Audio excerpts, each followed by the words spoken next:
All right, guys, how are we going? There's a bit of a. Someone's touched my Malfunction. controls here, and we stuffed up the Wasn't intro. me. But anyway, we Wasn't here. me. No, it wasn't you. Of course, it wasn't you. You think I'm going to get someone who barrays for a team who's an absolute shambles, who can't even run a small footy team, run this program? No fucking chance, bro. How's everyone going down there? Liam at the bottom, how are you, mate? Yeah, we're doing good, mate. As you can see, we're back in the original setup, back in Perth for a few weeks. Very exciting. Can't say the same about my team though, but yeah. Oh well, here we go. Can't say you can't really. No, actually, we're going to say a lot about your team tonight. Don't you worry about it, mate. It's enough. It's enough about this. We're young and we're injured. We'll be talking about your team, all right. And then we've got Bombers here. Another shambles of a rival here. How you going, Marco? Yeah, I'm doing well, fellas. Good evening, and yeah, good evening to the chat. So a bit chilly out there this evening, and I think it's going to get worse tomorrow, as they say, as Jane Bunn would say. So yeah, good evening all. Worse. I like it, Jane. We chuck in a Jane Bunn reference there. Always good to hear. And then we got the big dog, Manny, Magpie Manny. How are you, mate? Good evening, Rocco. Good evening, gang. Good evening, everyone out there. It's been very cold. You're right there, Marco. Been very, very cold. And my footy team at the moment is about as cold as the weather. We're no such thing as the word hot pies at the moment. It is, we're probably a couple of centimetres short of being maybe the next Essendon or Richmond. So maybe might give you guys a little bit of excitement. But good evening, everyone. I hope we're going to have a nice show today. Maybe warm you guys up a bit. And we can talk about a lot of things. But the only one that's smiling at the moment, and that's 3 weeks in a row now, is Ugly Dave Gray. Hey, Rocco? Yeah. Look at him. Who's that, mate? He's got a new friend. He's happy as a I found this bloke.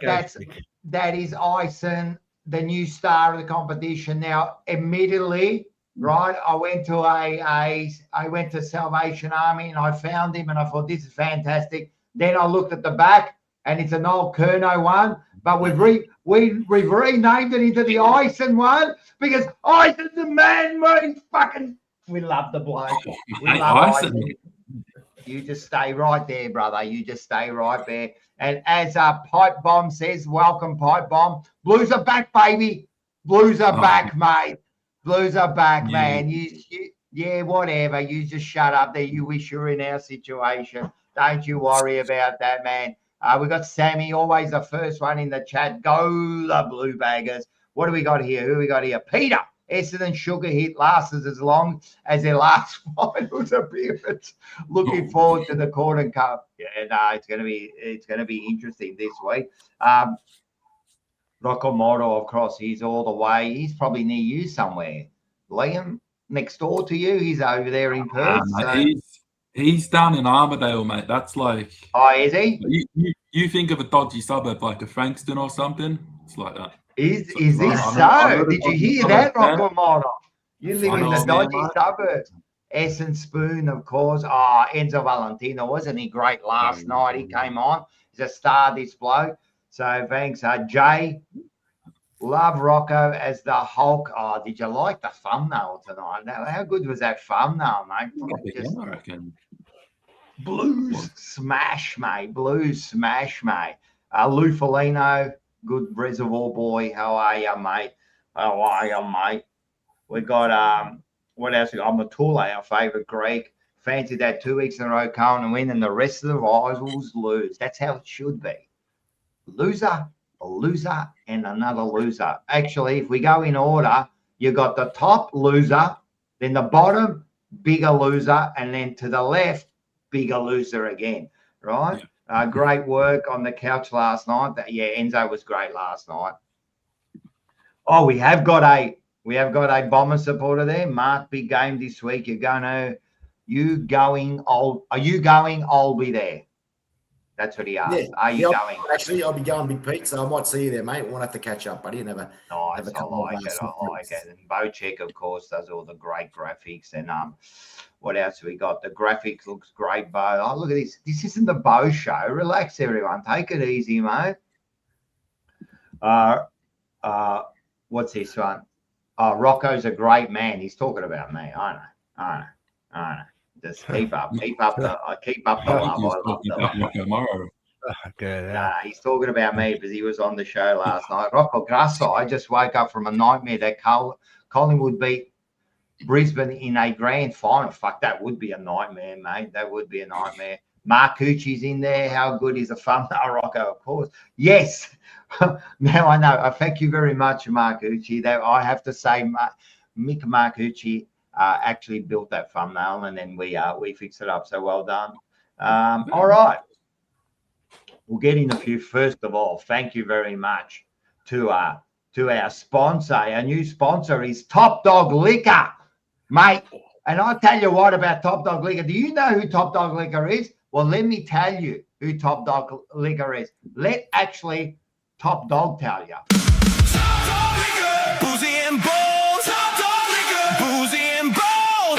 Top deals, top booze. We have everything you choose. Iron Bar, Keith, Coach, Strathdale, White Hills. Top Dog Liquor. Get a little punch. Get a little punch. Thank you very much, Lyndon Hosking. Great man. And what he was on the couch last night. Absolutely a legend of a bloke, man.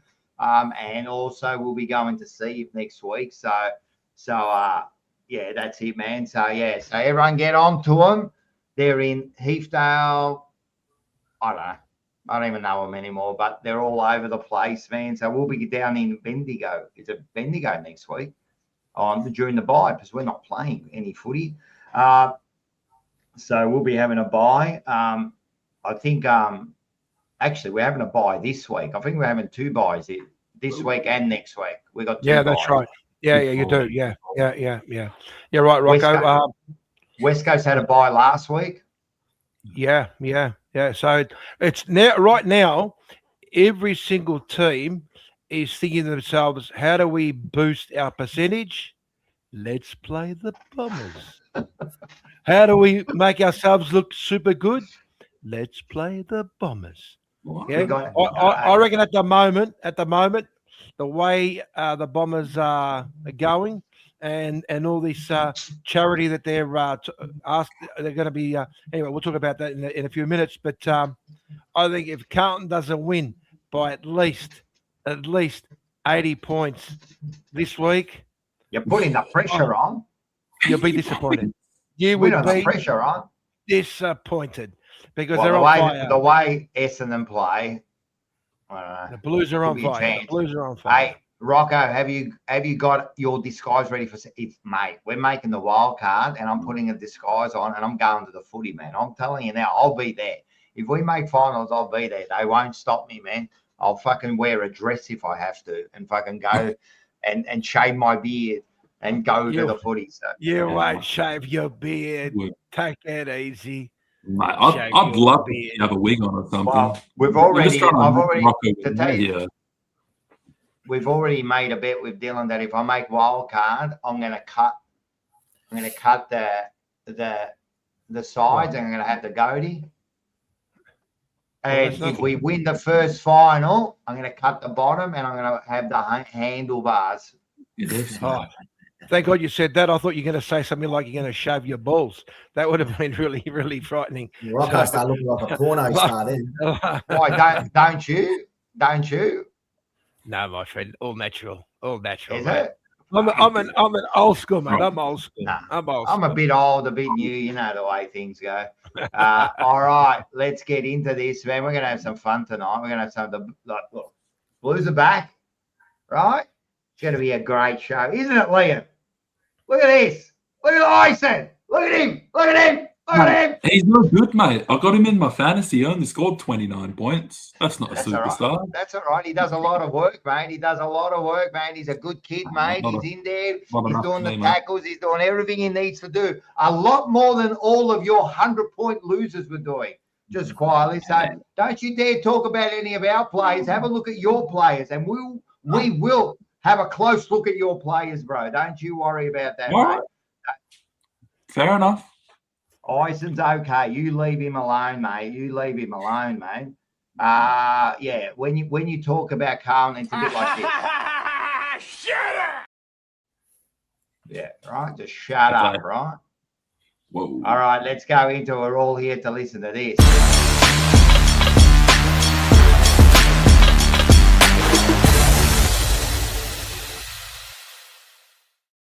Forever 40, and everyone stay tuned. Because the great man, Lucas, the Geelong supporter, is coming on a bit later, and he is going to sing the Carlton song. We're going to review the game with him. He's a good man. He's that good that we called him after the win on the live stream, and he was very accommodating. So we love Lucas. So he'll be on a bit later.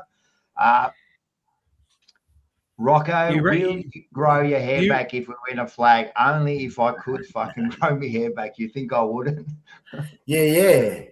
Advanced hair. Yeah. That's a little bit ironic. A bit ironic for you, Rocco, to ring someone up after their team has lost, especially after the game. You know. Well, in actual fact, if you want to know, I didn't ring him up. Bo rang him up. Oh, okay. All right. Because they had a little thing that they would ring each other up. Okay. All right. So okay. I didn't ring him up. Bo rang him up. So everyone just relax. That wasn't me. But he did come onto the stream, and he was very, very accommodating. And Bo, you're right. It's Heathcote, Strathdale, Ironbark, and White Hills. That's where you find the Top Dog liquor. What do we got here? So what's happening at Bendigo? Where's that? That's where he's got his pub. Ah, right. Okay. He owns a pub up there. So we're going to go up there. We're going to do some videoing. It's going to be a whole blog. What's the pub called? Oh, can you find out, Bo, for me? I don't know, but I know it's in Bendigo. But we're going to give all the details soon enough. And we're gonna have a dart competition because he does dart. He's got 9 boards set up there. He does proper dart competitions every week. So we're gonna have a dart competition. Should be good. All right. Who else we got here? Oh yeah, there's a lot of good stuff. Good. Carls. We love Carls. Carls are good evening rivals. Carls and with Liparotta, mowing and gardening care. Of course. All right, let's go. We got the first one here, and I know everyone wants to talk about this, and it was this one here. The Arc umpiring at its best. Hey, there was a few clangers, a few beauties this week, wasn't there, mate? This was one of the first ones, and we will talk about this because it was a bit of a howler. But let me just say, to all your Geelong supporters, what a bunch of sooks they are. They're talking about a decision in minute 1, right? In minute 1, they're talking about a decision where another 99 minutes of play was played. They were in front by 22 points at quarter time. They were in front another 2 or 3 times during the game. They were in front with 1:20 to go or whatever it was, 2 minutes 40 to go. And they blamed an umpiring decision in minute 1. This is why I said Geelong are done. They're no good no more. Chris Scott has lost the plot. He's starting to blame the umpires. They're starting to blame the umpires. Geelong's done. They won't win flag this year. I'll tell you right now, they're done. Their mind is fried. But I'll get you guys involved in this. What do you think, first of all, about that and about the rest of the umpiring this week? It wasn't a good week for the umpires. No, certainly. Is it ever a good week for the umpires? Is it? No, not really. But some weeks are worse than others. Well, yeah, this was one of the worst ones. That one there, I think it's funny that you mentioned the Arc because I think if I'm right here, the problem was that they didn't use the Arc. They actually had an opportunity to review it, but they chose not to. So it does ask the question. So whose fault's that? Is that Roden? Is that goal umpire's fault? I would say so. I mean, we understand backing the decision, but if you're not sure, that is what the arc is for. If he was determined, but I think with something like that, it was pretty hard to tell. Like even watching it back the first couple of times, it's like, is it under the knee? Is it above the knee? Yeah. Has he actually touched it down? That one definitely needed to be used on the arc, but apparently they said no, we're not going to review it. So again, I was asked the question, what's the point of it? I'll let the other boys talk, but I agree that if Roden didn't think he saw it because he fell over, right? He should have got it reviewed, right? But what's happening is we're telling the umpires, oh, you should be able to tell, man, like he was looking straight at it, right? When they do it, we complain. When they don't do it, we complain. We're never fucking happy, right? As far as should the arc, should they have reviewed it? They probably did, but they were too late. So remember a few weeks ago with the St Kilda game when they brought back the ball after a minute. Remember that? Oh, yeah. Everyone fucking complained. Everyone complained.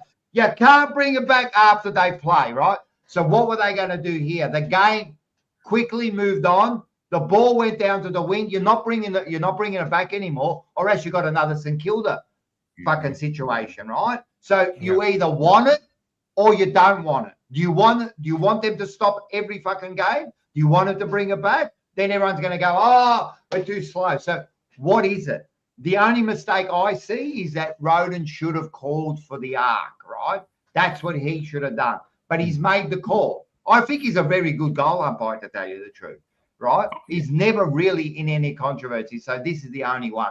That's my only thing. But as far as like they should have reviewed it, they should have brought it back and that, like we went through this fucking 3-4 weeks ago and we complained about it. Why would we want to do it again now? Either we stop it every time, or we do this. We just let it go. Once it's play on, it's play on. It's done. Manny? Yeah, no, I agree with you, Rocco. I think, as you said, it was in the first minute of the game. I mean, I think the issue here is we've got to talk about decisions that are made that may lead to some controversy. Yeah, like if it means that there's a chance that if it's the wrong decision, it may affect the other team in a close situation, and then they've got to. But in this kind of situation here, I mean, as you said, Roden really is involved in this kind of controversy. It's happened. At the moment he's made that decision, you move on. You just let it go. But it's but of course it's typical of Geelong, sitting there and trying to make excuses. And this is what happens when you're a dominating club for so many years. You're so used to winning that all of a sudden, if you lose, it's like, at the end of the day, credit to Carlton. They did what they had to do. They went in there as underdogs, and they beat a team that potentially could be knocking on the top 4 position. So, but I don't know about top 4. Relax with top 4, man. I'm not about Carlton. I'm talking about Geelong. Oh, Geelong, yeah. Geelong, definitely. Yeah. No, So, but 100%, man. But the biggest problem we're going to have here is, and this is going to go on forever unless they find some type of solution where they can say, right, that's happened, whatever the decision is, you're going to have people in the background reviewing it, right? And then you just continue with the game. And you don't have to sit there and pull the game back and all this kind of stuff. You've got to be able to keep the game flowing. Unless it's a controversial decision where it means that it may change the scoring of a team and it may affect them that way. Otherwise, you just get on with it. Otherwise, it's just going to be all the time the same old thing. They've got a lot of money, the AFL. They've got so much money that they don't know what to do with it. Why don't they spend money trying to fix the system in a way where these decisions can be made without a controversy? But then again, somebody just said to me, yeah, I know. That at the moment, they're trying to not spend too much money because they're trying to get certain teams out of the shit. We'll talk about that later. But at the moment, now, I think that's the biggest problem we've got, You reckon, Rocco. you reckon they're just going to put their money away to help Essendon get out of this shit. Is that what you're saying? Oh, well, look, Rocco, if the shoe fits, the shoe fits. You know, I just got someone who just texted me and said something about they're requesting a package. And when they said package, I thought maybe they're talking about, because James Heard. I thought package. I thought they were talking about drugs, but they're actually talking about the Essendon. They're talking about the AFL trying to bail the Essendon Football Club because apparently they're struggling. All right, we'll get on to that a bit later. We'll talk about the umpires for now. What do you reckon, Mark, about the umpiring this week? Yeah, I mean, that was one of the decisions. You're trying to dangle the carrot there, mate. But I'm not gonna fight back. I'm smarter than that, Mr. Manny. So yeah, you can keep on dangling it, mate. I've got answers to that. But yeah, look, I mean, I look at it as the principle side of things, regardless if it was at the first minute of the quarter or the last minute of the quarter. To be honest, it's the principle side of things. So it could have made a difference in the result of the game. So I look at it. I'll look at it in this concept. I think Roden did make a mistake. To me, the last time I checked in 150 years of football, that should have been a goal. So it should have been reviewed. If he wasn't comfortable making that decision, he should have asked the field. But he was. Well, he should have. He shouldn't say there. But you're saying that because you want to be a general after the battle, right? That's how you're acting now, because you've seen it over and over again, and now you're acting like, oh, it was wrong and they should have gone back, right? They should have. At the end of the day, you're asking, and you're one of the big components in this, about not wasting time. You are huge on that. Oh, they're wasting. They go over every decision. They do this. And now that the umpires actually put his balls on the line, made a decision, he got it wrong, right? Fair enough. But how many more do you want to talk about where goals have been wrong? How many more? There was one against Port Adelaide where Mackay was denied a goal that he should have got. Why aren't you talking about that one? Yeah, you're right about the decisions, that delay the game. I'm not saying that you're not wrong about that, Rocco. But what I'm trying to say is that there's rules in place. So at the end of the day, the umpire's fallen over. At that stage, he shouldn't have made that decision, and he did make that decision. He was looking straight at it. Well, then he should have made the correct decision. So he should be either missing weeks. He got it wrong. He got it wrong. It happens to our part of the game. It is a crucial part of the game, regardless if it's the first minute or the last minute. That should have been a goal. Like I said, the last time. What should they have done? He's made the call. That should have been a goal. I understand that should have been a goal, but what do you want him to do? Should have been reviewed straight away. Yeah, but this shits me about supporters, but you're talking rubbish, right? Because when the umpires go for reviews, right, people complain. They'll go, why would he go for that review? Right? As if he couldn't see that, right? That's where the AFL got involved, and the how? Well, that's what they've brought it in place for. But how are they going to get How are they going to get involved, Mark? Well, the minute don't they check every goal to see if it has to be reviewed? If it's but not once it's played on. Well, mate, that's the decision that's going to cost the game. What do you mean? It's going to cost the game because the only time they have got time to do that is after it's called a goal, right? Because then they got the 30 seconds to go to the middle. In this situation, right, when it's called a point, you can play on straight away.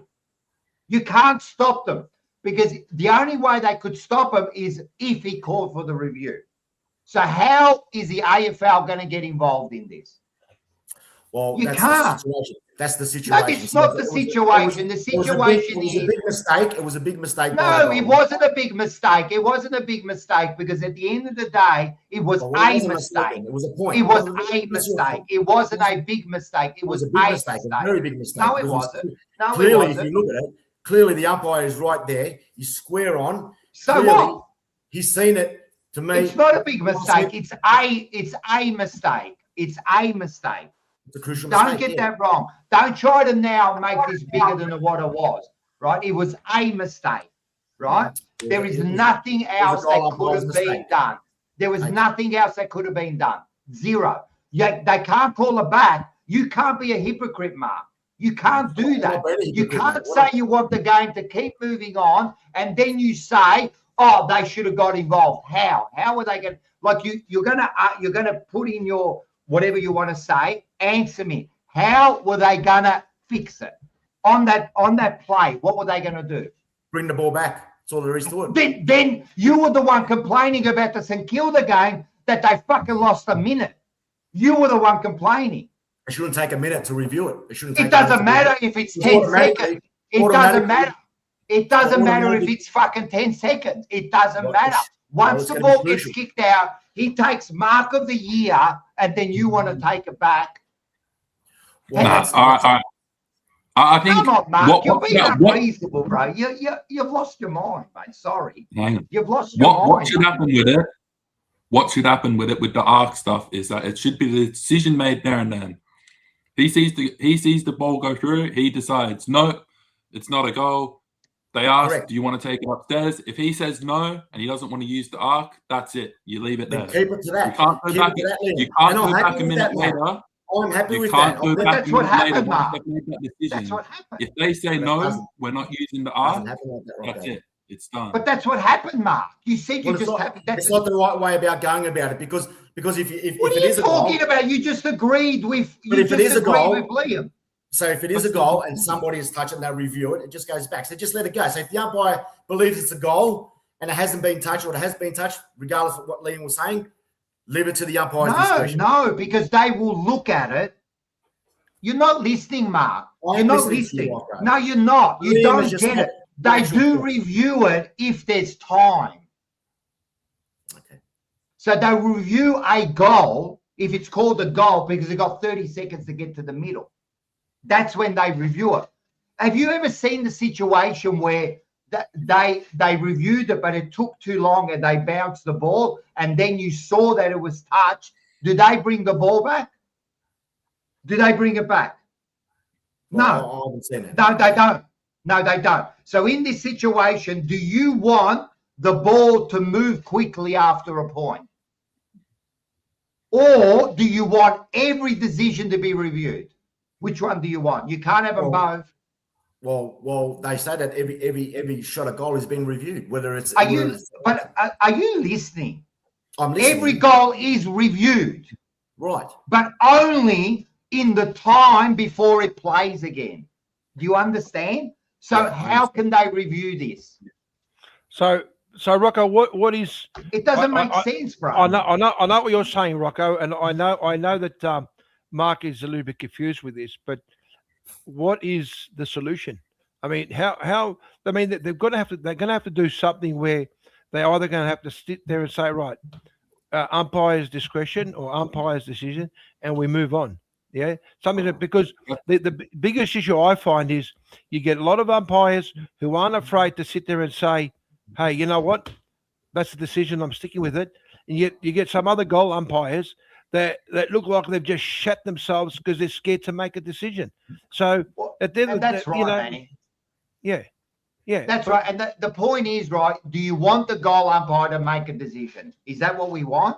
Or do you just want them to be reviewed on everything? Which one do you want? I think you're going to review something that looks, like I said before, that if it's something that really, is going to influence the scoreboard, or something that, it can be sort of close and indecisive, I can understand. But who makes that decision? I think the goal umpire should make that decision. Right, so he made his decision. Beautiful. You move on with it. You got to take it. Or else what you're going to say now is, you know what? From now on, we don't care what you say. You're just like an ornament, right? We don't care what you say, right? You're just there to wave the sticks. You're just there to wave the stick. What we're going to do is we're going to stop every time, and we're going to do it, even a point. So now this quick play on from the point doesn't exist anymore. No. So you can't have it both ways. Right. What I'm saying is, if he would have said I didn't see it, but he was sure he saw it. He's sure he saw it, right? And he's made the call, right? I don't blame him for that. He got it wrong, but I don't blame. That's what I want the umpires to do.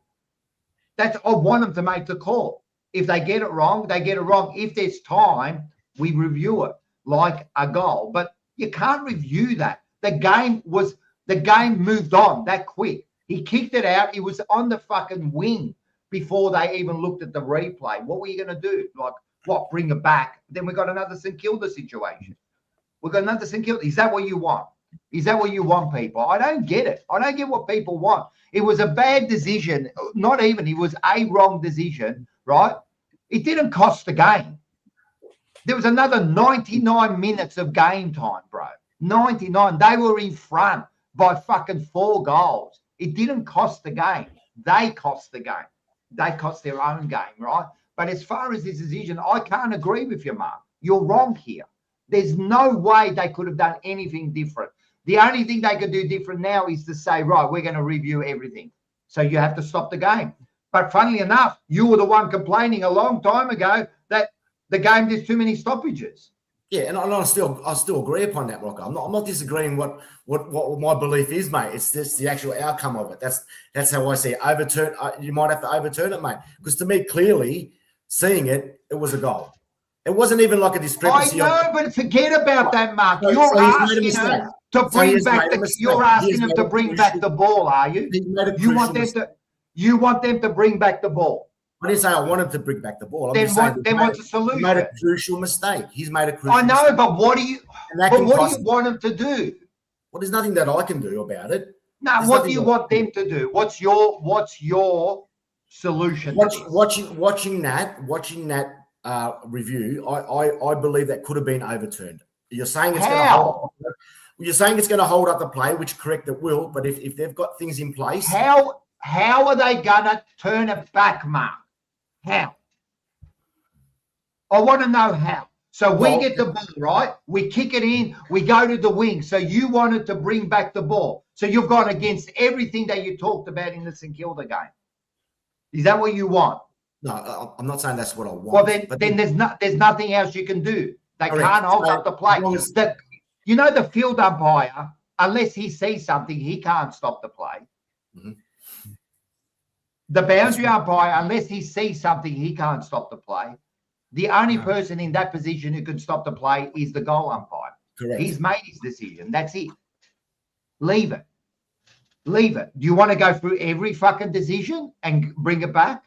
Well, that's the issue, isn't it? Everyone's complaining about umpiring decisions, and that's the reason why, because they're making so many errors in those decisions. So I don't think they're making. Well, name some other errors. Well, so they make at least. They make at least 40. They make at least maybe like 30 by about 20. They make about 500-600 decisions on a weekend. How many goal umpiring wrongs is there? Well, I could give you an example. I was watching the Essendon West Coast game, and there was a quite clear out of bounds. Okay, and that's the umpire, not a goal. That's not a goal. It's a decision that can still. It's crucial. Oh, you want to talk? You want to talk about high head? You want to talk about every minute high tackles? The game. Do you want to talk about high tackles, or do you want to talk about dropping the ball, correct. or do you want to talk about marks? You want to talk about 50s? You want to talk about how many decisions you want to go? You know they're going to get some of them wrong, right? I'm talking about goal decisions. How many in the 500 or so they make every week? How many did they get wrong? Well, I don't know. I haven't researched that, Rocco. But how many? But the umpires in general do make a lot of bad decisions. 1, 2. How many? 1, 2, maybe for a weekend. Rocco, is that your percentage to change everything? No. I think you're asking me about umpiring decisions, and I can quite clearly tell you there was one that was very simple, where the umpire was 1 meter away from the boundary line, and the ball clearly went out of bounds, and he said play on. So, I mean, it's either so you got out of the 500 decisions, or maybe there's a lot more than that. Holding the ball, I'm just talking in general in umpires. So, yes. I think the standard of the umpiring decisions at the moment is woeful. That's how I'm seeing it. The way the game is played, whether they're not trained up enough to perform to that level is another question. But the umpiring decisions that I'd seen on this weekend alone was absolutely ridiculous. So regardless. Yeah. I think. Yeah. Oh, no, you go. No, I was just going to say that I can understand Mark's frustration, and these are probably mistakes that shouldn't be made, but they are being made, and they are human errors, and human errors will always happen. I mean, the pace of the game is now in a way where these mistakes will happen, but I think it's more crucial, and I think that if, for example, this was the last minute of the game, right? I think what they would do is they would then review it, because it's coming towards the business end of the that's ridiculous, man. You're talking shit now, mate. So that was my initial statement from the start. It's the principle more than anything else. It wasn't about anything else, regardless if it's the minute or the last minute. It's the principle, mate. So you're saying now that if the game was close, they should review it. I'm saying that if it comes, it is what Rocco said, the umpire's decision, and that'll be very interesting to see what happens. You have to. You have to leave it as the umpire's decision. He's made the call, and he's got it wrong, and apparently he might get punished for it this week. So and that's fair enough. And don't get me wrong, I don't think the umpires have been great this year either.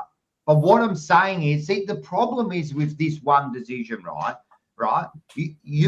You guys are you're just so focused on this decision, right? Because after the battle, you become a general. That's what's happening, right? At the time the decision was made, we want the game to move on. We move the game on. Then, because it didn't go quite like you like, Mark, you go, oh, no, I think this one should have been brought back. How? A fucking 4 weeks ago, you were one of the ones who was complaining about that minute. What happened? So we got the ball all the way to the wing there. What happened? Do we take away all those possessions? What if someone gets reported? What's going on here? You cannot take it back. It's done.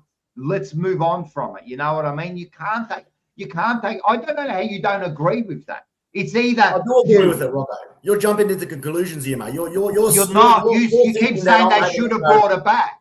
You're thinking that I'm having a go because Carlton won the game, and it was exactly why you're doing it. No, it's not.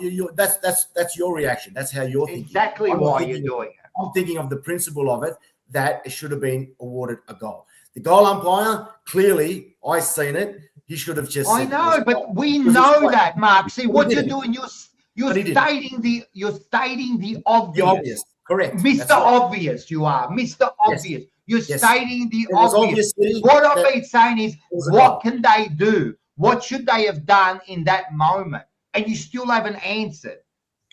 What should they have done in that moment?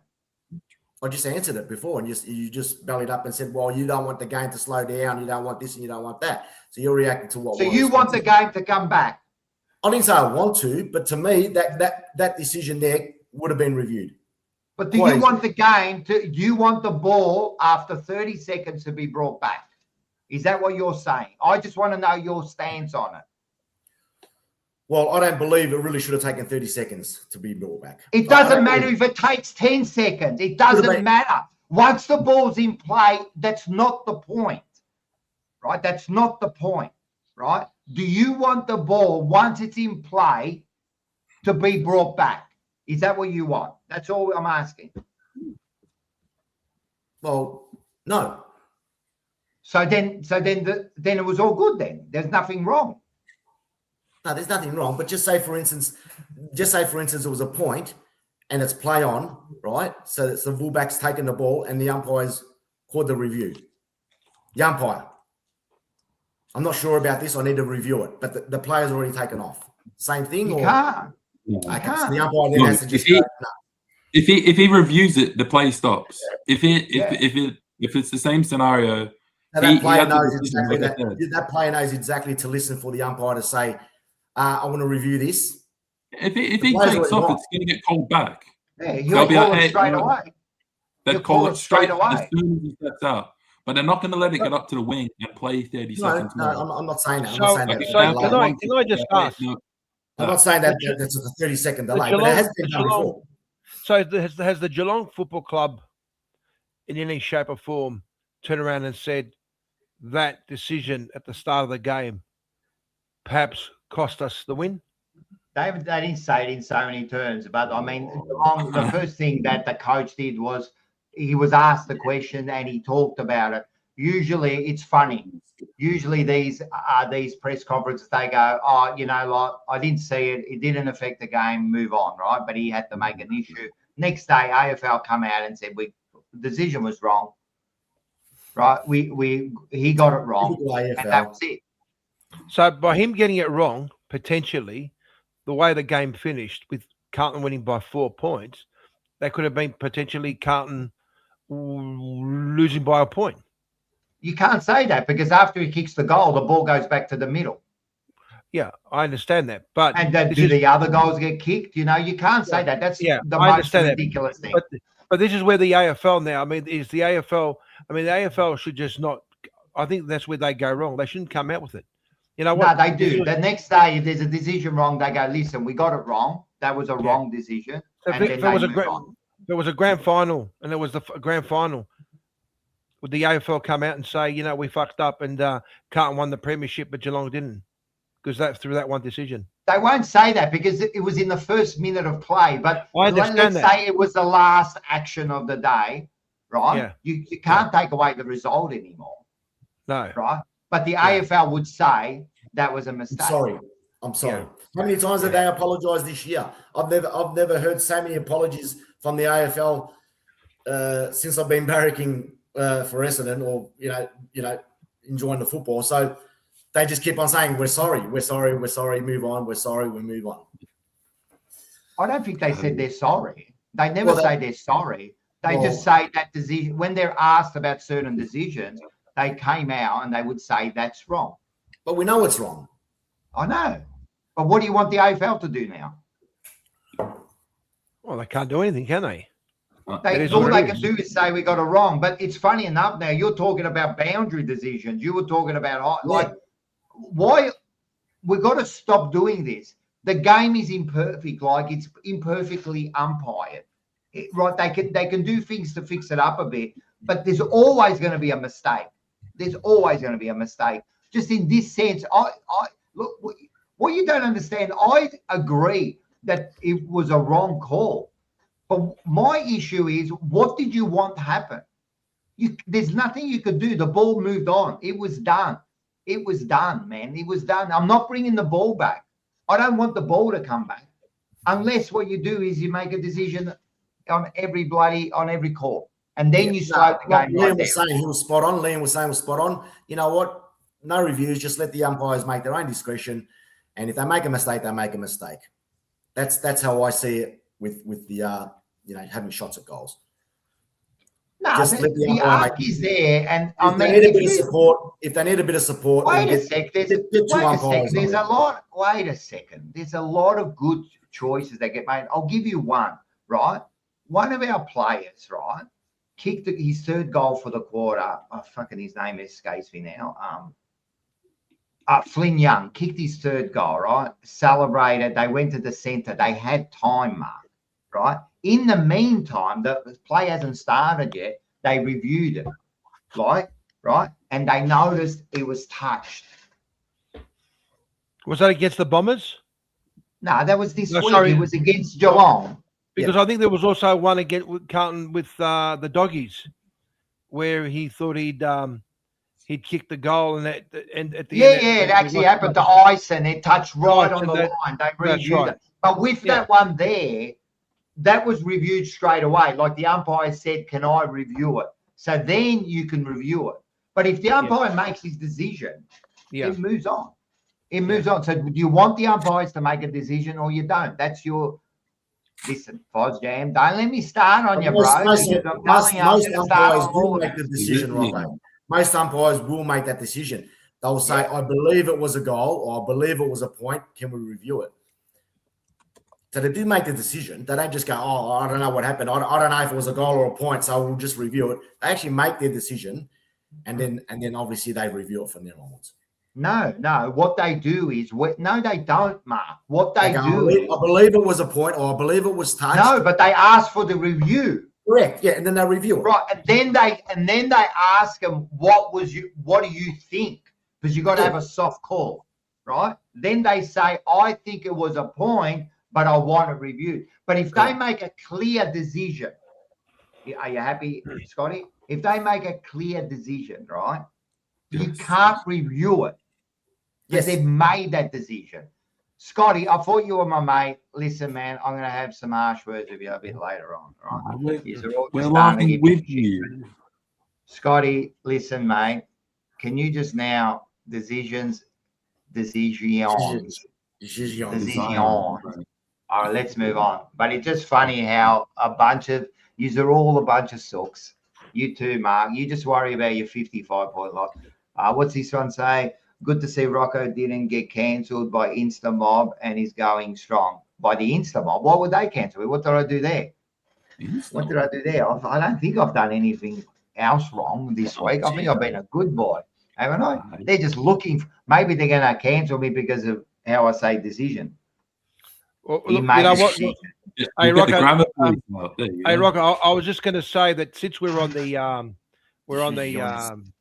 low point of this whole arc thing and et cetera, I was going to say that I'd be very worried this week if I was a Carlton supporter, because the Bombers have got no coach, they've got no team, but they've got a package coming.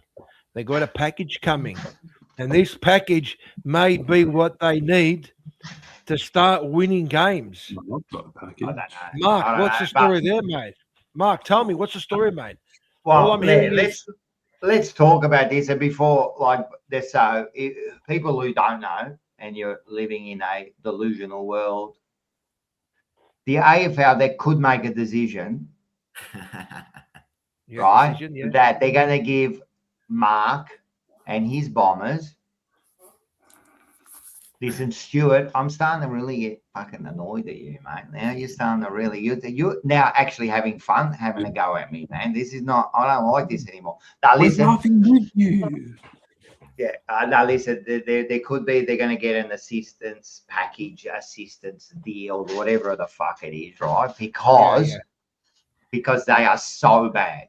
They are so bad, right? It's almost like a Richmond. Did Richmond ever get any sort of, did you get something? Maybe a draft pick or nothing? Not even Richmond, right? This is almost like a fish last year by West Coast as well. Yeah, West Coast, I think. Did they get something? They stole our second pick. Yeah, they did. I can answer that question, Rocco. Yeah, West Coast and North Melbourne did. So what's the big deal? If you're struggling, I think that a club like Essendon, right, who are so poorly managed, that's okay. Not with the other by your whole organisation, right? You are completely mismanaged, right? You can't organise anything, right? Then all of a sudden you turn around and you start to cry and you go, oh, we want assistance, right? I want assistance. I mean, we've been finishing, but I want assistance. I want extra draft picks. Why should you get anything? Why should you get anything? In actual fact, I would be saying, if you want a package, that's fine. We'll assist you, but we take control of the Essendon Football Club because you have shown that you are not capable of running this club. That's so simple, what is right? it? So what is it that, I mean, this package, because I this is the first time I've actually have heard of this, but this package, is this basically saying to the Essendon Football Club, listen, we'll find you the right coach to coach you guys. We'll find the right people to manage you. We're even now considering in getting James Hird, who totally ruined your club. And this is the other thing I wanted to bring up, that there were supporters at the ground, and they had against West Coast Eagles, like Seftilas had signs. Seftilas means the embarrassing. You guys are embarrassing. You guys had signs saying bring Hird back. It's like, seriously, you know, you guys forget what we spoke about this last week. You guys forget what this Hird thing killed your whole club. Now you want to bring him back. All right. He's sitting there saying, oh, if they go through the right process and all this wank stuff, right? And then you guys are sitting there and you've become professional beggars. You're begging for a package. Begging for this. You're begging for that. Can I ask you? I'm not dangling no carrots. I'm not dangling no carrots. The reality is, Kenny, I really don't give a shit what you think about as a Collingwood supporter, mate. I really don't give two hoots about what you're saying. But anyway, Mark, doesn't matter what I say. Deep down, I know you hurt. You're hurting. Mate. No, you don't need to know. You'll be hurting very soon, mate. I'm telling you right now, man. He's saying your club will be hurting. What goes around comes around. Mark my words. What I'm trying to say about we're always skipping into different segments here for some reason. I thought we were talking about. Let's talk about the package. Let's talk about. That's what I thought we were talking about, not James Hird. But anyway, no, let's talk. I don't want to talk about James Hird. Let's talk about the package. If the AFL want to assist us in the package, we'll take it, because I'll tell you right now, the Essendon Football Club, mate, how many times have we written up fucking checks to help all these poorer clubs out there? So if we need assistance, we're there to take it, because we've helped a lot of these other clubs out there that needed support. And I can guarantee you right now. You haven't read it. Guarantee you right now, and not just Essendon, it's been Carlton, it's been Collingwood, and it's been we don't write. We don't write. Yes, they have. Man. They have written up checks to support the poorer clubs out there to stop them merging. They've assisted them. The AFL just paid for it, bro. Well, that's what I know for a fact, that the bigger clubs that are financially secured have helped these poorer clubs. So if we're at a stage, where we need assistance, and it's not about financial, this is a great. Well, then we'll take it. I agree. This, if you really need it, but let's be serious, right? Essendon, this is from FozJam, right? Essendon won 11 games in 2024, right? 2025, you get hampered by injuries in the last 2 years, and you've admitted that, right? Injuries, hardly assistant worthy. North won 5 games in 3 years, bro. Yeah. Right. Okay. This is hardly. You're asking for saying. If you've only won 5 games in 4 years, what happened to that administration? What happened to that club? What happened to that recruiting? It should be the same. Be the same. Well, that's right. So you're saying that Essendon, the only club that are the ones that are the admin are not responsible and blah blah blah. What you were saying before. Where there's other clubs that are in the same situation. So they should have been the same. They should take over. That's what's happened. But that's why should you get assistance? I mean, you admitted yourself. I don't need you to tell me that, because at the end of the day, that's why we're on the bottom of the ladder. That's why we're not. I know, but that's because of you. That's because of bad management. But what I'm saying is, that's exactly right. But you've admitted that you've had a lot of injuries, yeah. Of course. And we still are. So if you only a couple of years ago, you've won 11 games. Now you've been hampered by injuries for 2 years. Why should you get assistance? Like, for why? Why? Well, that's what we're asking for. Well, we're asking for that assistance. Why don't you ask the club that? You're asking me. But if they're asking for assistance, then why not? Well, the club was here. I'd ask them. I've only got the only Essendon person I've got right in front of me is you. Go, Liam. Sorry. Let me ask then. So if we're going on this, does my team get assistance? Because in the last 3 years we've won 9 games and lost 47, I think it is, or 48. Why don't you guys ask for it? I don't think it's right, to be honest. So I don't like the idea that you should be effectively rewarded for playing bad. Hang on. I'm a little bit confused here. Liam, I'm a little bit confused here. I don't think this has got to do with the fact that you guys have had the injuries and all that. I think the reality is that the Essendon Football Club may be financially in trouble. This could be like we need you to get us out of the shit. Financially, maybe, we may be going into a receivership and all that kind of stuff. Is this what we're talking about? Financially, I think it's more draft picks. Collingwood is, mate. I'll guarantee you right now, we're richer than what Collingwood is, mate. Oh, yeah. Okay, you keep dreaming, Mark. Yeah, I know. You are down. I'll tell you right now. Keep dreaming, Mark. Now, so let me ask you a question. So if you guys are so financially doing so well, then why do you guys want a package? Well, it could be assistance in the draft. It could be assistance with players. I don't know. Trading. I don't know many. But if it's an assistance, why not take it? But financially, I believe it's not. Right. Okay. All right. Well, that's fair enough. That's fair enough. I don't think you deserve it, because really, mate, as I said, you've talked about injuries and that. Mate, you've had everything else. Everyone, you say you're richer than Collingwood, so I don't understand why you. We are. Why do you We're need a richer than system? Richmond and Carlton. I don't think so. So why do you believe need so. a system then? I I don't think believe so. so. We get more money from the pokies than your whole club's worth. You need the We pokers do. to keep you guys rich, mate. We do. We get like $20 million a year just through pokey revenue. Oh, we got So, pokers too, mate. Well, I want to know where you got those stats from, that you're more richer than the three clubs. And I don't know about mine. I don't know what our total, but I guarantee you're not richer than Collingwood or West Coast. Right, let me ask you this then, Mark. If we're talking about finances and dollar-doos here, we've got lots of money that we're using to potentially go out and get a player. Like, again, there's still talks of us going and using big money to bring Zach Butters in. So if Essendon has all this money, why aren't they using it to go and get their own big player in? Maybe that might change, Mr. Liam. That might actually change, because I did have a bit of a point on that. We are cashed up, and we should go out there and chase Zach Butters. Okay. So that's Bailey. what I mean. So if you've Bailey got from the cash Brisbane. to go and make this play, why are you asking for help? Maybe now that we've changed the administration, maybe that we've changed our coach, maybe that we're changing some things at the club, we're going to just go out there and we're actually going to maybe even bid for Walker. Fucking why not, mate? Shove it up Carlton's butt, mate. Let's go out there and get what we want to do. You don't even know how that works, do you? Oh, no, that works. I know.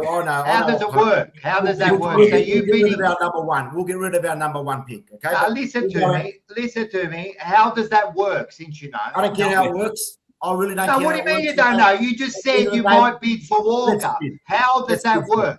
Just say you finish. Just say you go pick one. How does that work? You can answer that question for me, Rock. No, you're the one that said it. How are you going to shove it up our ass? How? That'll be the next segment. I'll have all those figures. No. You just said it. How are you going to shove it up our ass? Whoever we want to go and get. How are you going to shove it up our ass? Money talks, How are you gonna shove it up our ass? Well, Rocco, can I just... I want him to... No, sorry. You'd be worried that Essendon's going to bid for No, him. I'm not worried. You know why? Because you don't even know how the draft works. I know how it works. I don't need to... How does it work? So you finish... Just be mindful. Just be mindful. Let's say... No, I want... Since you know how it works, you finish at the bottom and you got pick one, yeah? Say we finish where we are now, 14, so we get pick 4. How does it work? I'm waiting. I'm not here to tell you. No. That's no way out. How does it work? How does it work? How does it work? How does it work, Mark? Well, because you don't know. Because you don't know. You cannot control what I need to say. At the end of the day, Mark, you don't know, Mark. You don't know. You don't know even how the draft works. That's the problem. You want to come on this show and you want to make statements, at least understand how it works. You got no idea. Do you think by bidding for Walker you get him? Is that what you think? How? How do you get him? Well, they'll work it out. What do you mean they work it out? How would you get him? If it suits the club, they'll go and get him. How? They'll work it out. How, Mark? How? You know, if Carlton want Walker, it's impossible for you to get him. I'll come out with that stat for you, mate. All right? No, you can't. You don't understand. I'll do some research for you. What? I'll do some research for you. You but can do all the research. There is no way. I do know it can happen. No, it can't. Okay. How can it happen, Mark? You said you do know. So how can it happen? Well, I've seen some snippets of it. Okay. How? But I've seen some snippets. You're not listening to me. Oh, fucking hell! Just mate, we're on a show. Just tell us how. Yeah, well, just tell us how. I've just brought that conversation up, but I'm not going to go into how. detail. How can you get if we want Walker? How can you get him? I'll get that information for you. No, I want it now. You said you know. Has James Heard said something mate, to you? You're full of shit, Mark. You've got to stop making statements you've got no idea about. You've got no idea about. You can make as many picks. You don't even know how the draft works. The only thing by you picking We get up, pick number one. yeah, and how do you get Walker?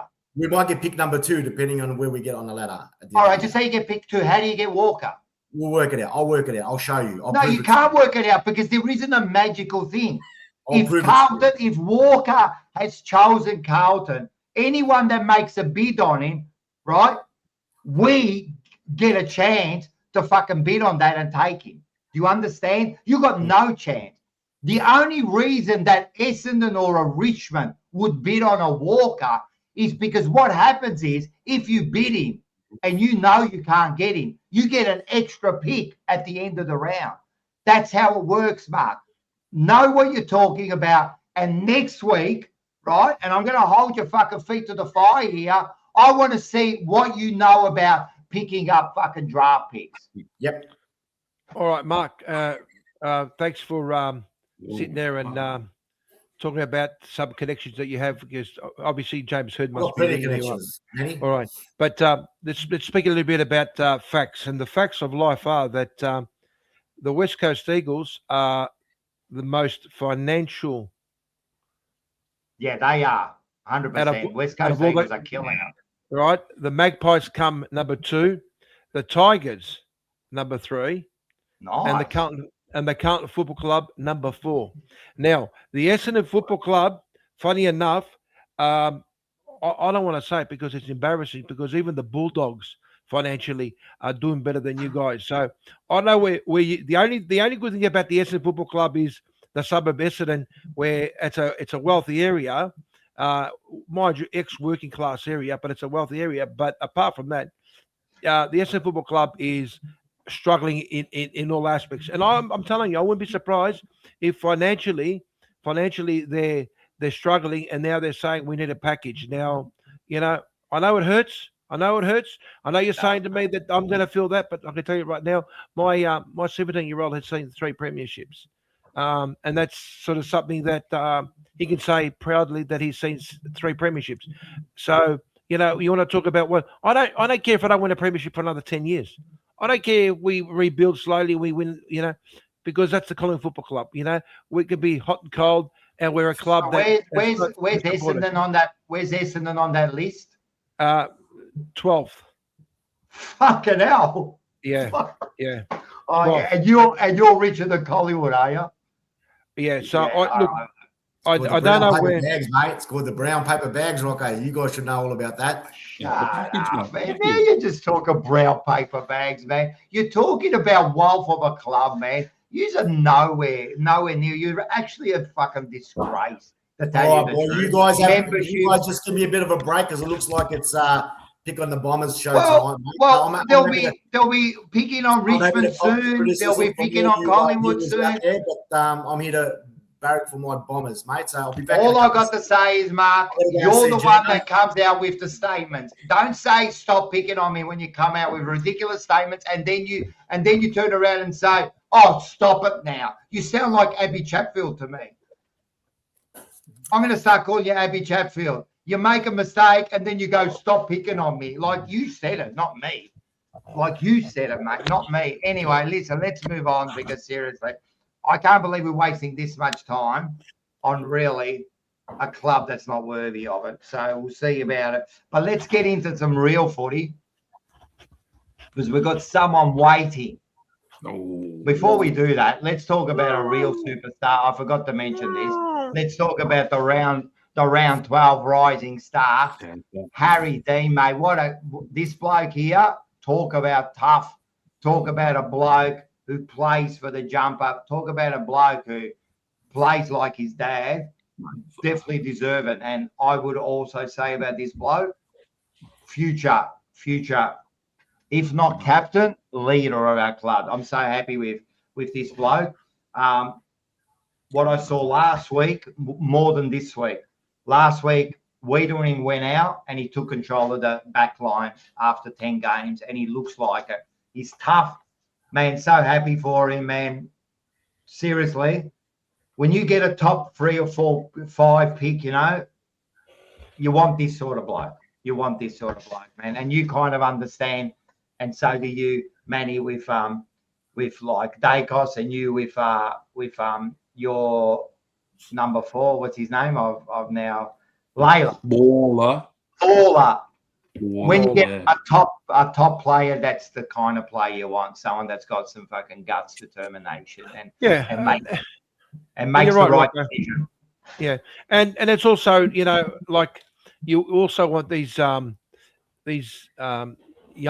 boys that are coming in from the AFL, who you really want them to also you know, show some leadership, and you want them to step up. And there's a few, you know, these young boys that are really, you know, giving their heart to try and you know, win themselves a position in the club. So, you know, this is where opportunities, you know, come along with, you know, the Cart Football Club at the moment and Richmond, who are both, you know, hot and cold. This is where the opportunity arises for all these young players to have that opportunity to get in there and prove themselves. You know, I think it's harder when you've got clubs that are peaking and they're doing so well. You know, the doors, you know, there's a door there, but it's sort of not much room for players to get in there, you know. And but when you know, this opportunity arises, which I'm surprised that you know, but you know, good luck to him, because his father was a great player.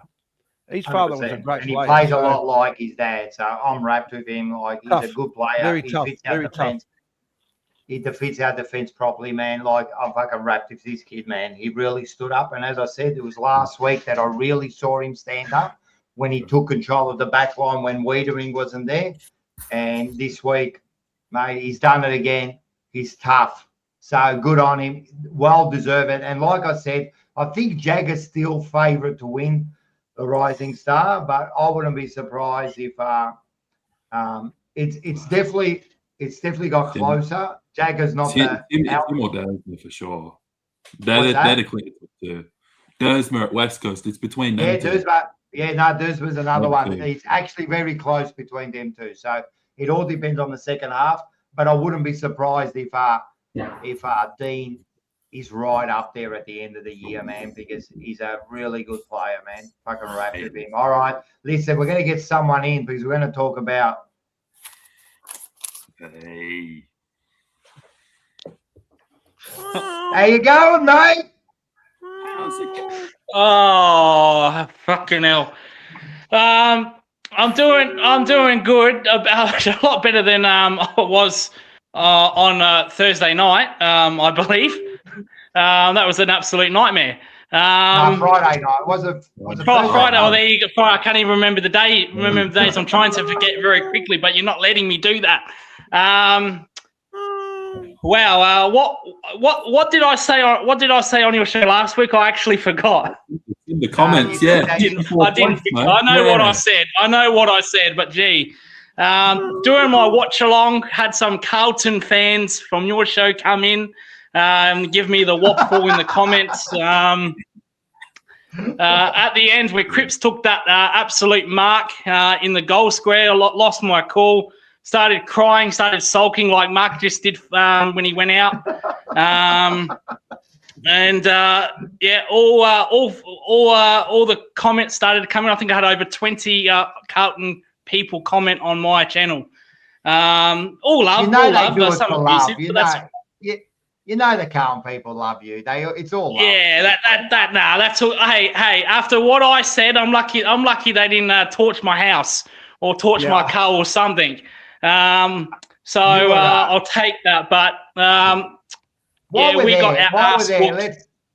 While we're there, let's relive it. I'm going to play the whole final quarter if you're up for it. Oh no, we don't. Oh shit.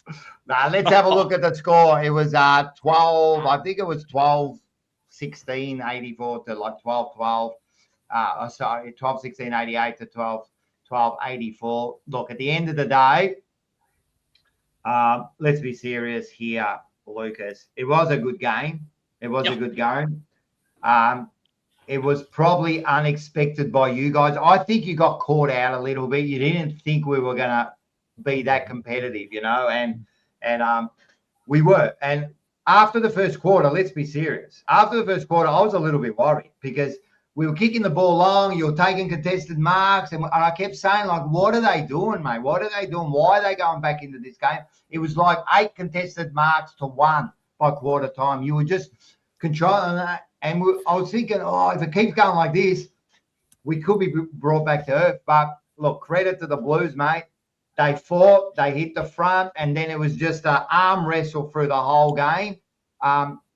What impressed me was, of course, the young kids stood up. People like Billy Wilson, Ison, all those kids, man, stood up when they needed to. Jagger looked like why we got him. You know what I mean? Our captain, Cripps, I've been dying for this bloke. Come on, bloke, let's show this leadership. He stood up big time, apart from the mark at the end, right? Apart from that mark, that last quarter, he was a monster, you know. All of them played their role, and that's how you win against Geelong. It was always going to be tough. And don't forget the goal umpire. The controversy. Yeah, we did have an extra player where we got the extra goal at the where they didn't award that goal. But look, to tell you the truth, man, I was pumped and I was so proud of the Blues because let's be honest, to beat Geelong, and they just beaten Sydney and Brisbane. Let's not forget that. And they pumped them. They pumped Sydney. You know what I mean? And I think they just gave another team a thumping this week. So they're on a roll, man. Curno's kicking 8 this week. So I'll let you talk there, Lucas. But, yeah, I'm proud of the boys, man, because we beat the Doggies. Everyone said, they were injured. Then we went to Port. They're not that good. This was the challenge. And I'm not saying we're there now, we're done, but fuck, I'm proud of the boys. No, with all due respect, Rocco, you're absolutely right. You deserve that win. You hit the nail on the head. After quarter time, you got it together. Your ball movement was too much for Geelong. The scoreboard was really flattening. You could have won this by 5-6 goals if you kick straight. You know, Walsh missed some snaps, 100%. Ainsworth missed some goals. So it could have been a lot worse. Your ball movement, your inside mid stuff by Cripps and Sam Walsh was unbelievable. Walsh was playing with one shoulder in that fourth quarter, Rocco. I actually thought he'd done his shoulder, and I went, no, you know. And then he came back and went into like these contests, and I went, look at this, but I'm telling you, they just got a different mindset at the moment, you know. And they just challenged Geelong, and Geelong under this coach, I don't care what the Geelong fans think. They're just this arrogant, imbecile morons, you know, privileged brats at times, Rocco, the Geelong fans. By the way, the goal not given, with all due respect, if Geelong are letting Carlton, if Geelong are relying on that to beat Carlton, well, that just sums you up as a football club. You know, on paper, we should have won by 30, 40 points. I don't care about that. Perfect world, give it a goal, but that's not the reason why we lost. You guys deserve full credit. Cripps was unbelievable. We had Mullins, our tagger, on Cripps. Cripps just blew him away. You know, Mullins, was in a world of his own in the midfield in the middle of the corridor when the Cripps took that mark.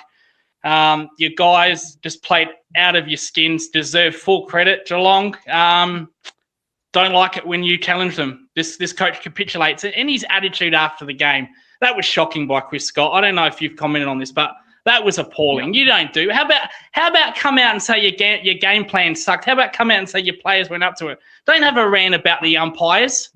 You know, it's just an absolute percent. That showed me that for the first time he's feeling the heat, and he should after that loss. But is it fair to Carlton, say?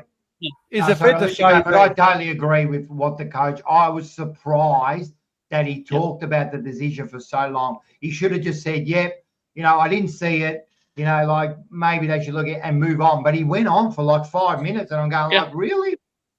Yeah, it's also fair to say that the last 2 games that Geelong played were big games. You can't sit there and you play Sydney. You beat them convincingly. You play Brisbane. You beat them convincingly. So you've got to also understand that I'm not saying that zero. You went up against Carlton and you sort of thinking. Carlton's going to sort of be an easy thing, but full credit to Carlton. Carlton's always had, if it's one team they like to play against, it is against Geelong. Yeah, it's they somehow they seem to fit into that role where they know what Geelong is going to, how they're going to play or what they're going to, what the tactics are. But look, credit to Carlton, and I think it is. You're right that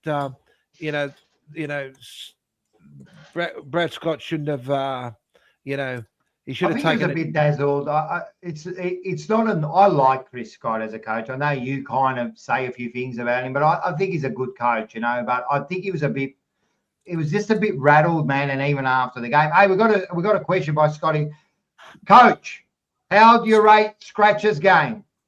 0. Fuck, did he even play? Seriously.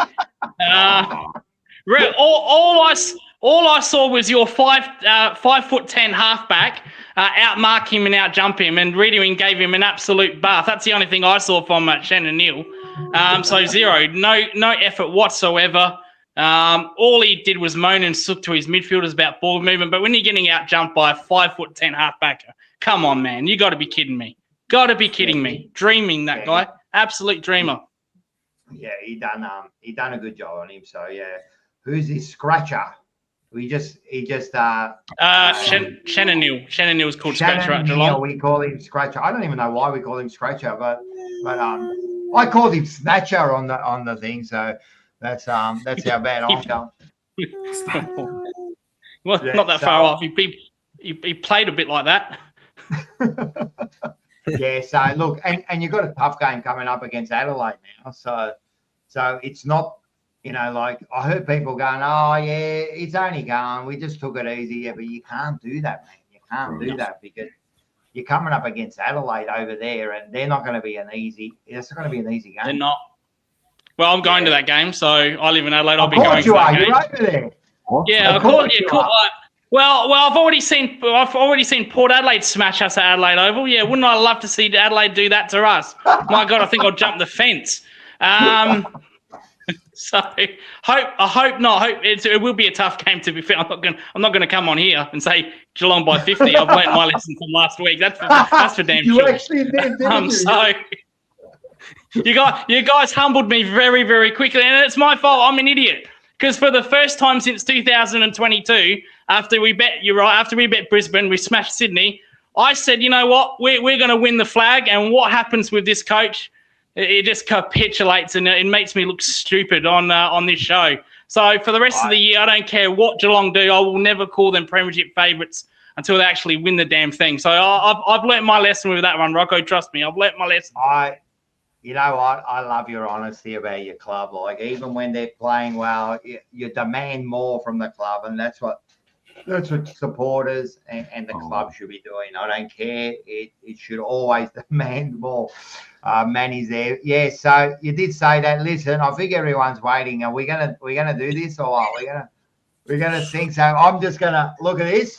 Hold on. Have a look at Liam. Look at Liam with he's dying for this, Liam. Look at his face. I've never seen him more up and about. This is unbelievable by you blokes. Hang on. Let me start it for you. Let me start it for you. Da da da da da da da da. Da, da, da, da, da, da, da. We are the Navy Blues. We are the old dark Navy Blues. We're the team that never lets you down. We're the only team Carlton knows. Behold the champions. They like to send up. We'll keep our end up. Just try and then and then we'll know. Sorry, what's this? I forgot the lyrics.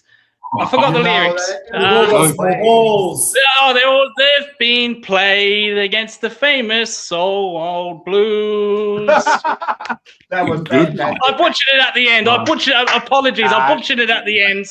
But it's all good. Yeah. That's it. But a man on my word, Rocco. A man on my word. I said I'd sing it. Wow. And I sung it. So still love you guys. Can't believe you guys called me after my stream. Oh, I want to get Bo so much for that. Can I just say, it was Bo who rang you. I didn't ring you. I don't do that shit. But Bo said, I've got someone I've got to ring. Yeah, I love Bo. It's only because it was Bo I put up with it. Only because it was you guys I put up. If it was anyone else, I would have hanged up. I didn't want to talk to him. But I love you guys. I love each and one of you. And like I said previous, you're always welcome on my show. I had Scott on my Monday show. We had good fun there. So you're all welcomed on my show. Hopefully, I'll tell you this right now. Hopefully, I can get you, Rocco, on my show, or Liam. Or Manny. I'm not sure about Mark because I can't afford to have a 10-hour show about ranting about nothing. But Mark's more than welcome. But yeah, we're all welcome. And whenever you need whenever you want me to come on, you let me know, man, and I'll be on there. Done that. Yeah, send me a message, Matt. I'll come on. Send us a message and we'll come on. We'll do a whole show on your channel, man. We'll do a whole show. Could this potentially be the that Manny make me laugh with what you just said? I think that's just made me laugh. That's fantastic. Manny, you always make me laugh with those jokes at the end, mate. I want to hear all those jokes from you. So my channel is the Geelong Zone. Just put the Geelong Zone. I'm sure people have heard of it. I got spammed by 20 comments during my watch along last week. So you've heard of it. You know the damn show. But it's all love. It's all love. I got what I deserved. Nah, it's good, man. You're a good sport. That's the main thing, man. You're a good sport. We're all gonna make big calls, and we're all gonna look like idiots, and we're gonna win, and we're gonna lose, and that's what it's all about. But you stood up, and even if anyone wants to have a good laugh, I don't know. At the end of the stream, you look on our stream, and you'll see us call Lucas, and he was one of the funniest blokes that came on. You could see he was shattered. He just called him a disgrace. He just went full on him. It was the best, man. It was the best. So well done, man. Well, just a minute. I don't mind Chris Scott coaching. He's a great coach. But the only thing I have a problem with is he's lost 7 prelims and lost 3 grand finals. So that's the only thing I have against him. And that happens year after year. And sometimes these Geelong brats don't understand that. So sometimes I need to put them into reality checks. But I got mine this week, Rocco, by you guys. Out of all clubs out there, it was you guys who did this to me. You guys. I know. And I felt, and you know what? As soon as we won, just after I celebrated like we just won a grand final, right? Because I was pretty excited, right?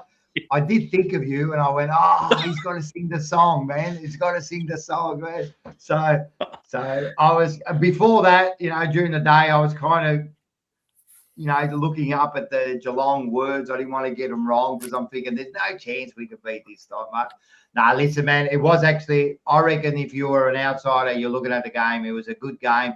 Fuck the AFL. They've taken us off prime time for the second half, and that's what they're going to miss out on because not that we're back, but I think we're playing a good brand of footy. I love what we're doing now.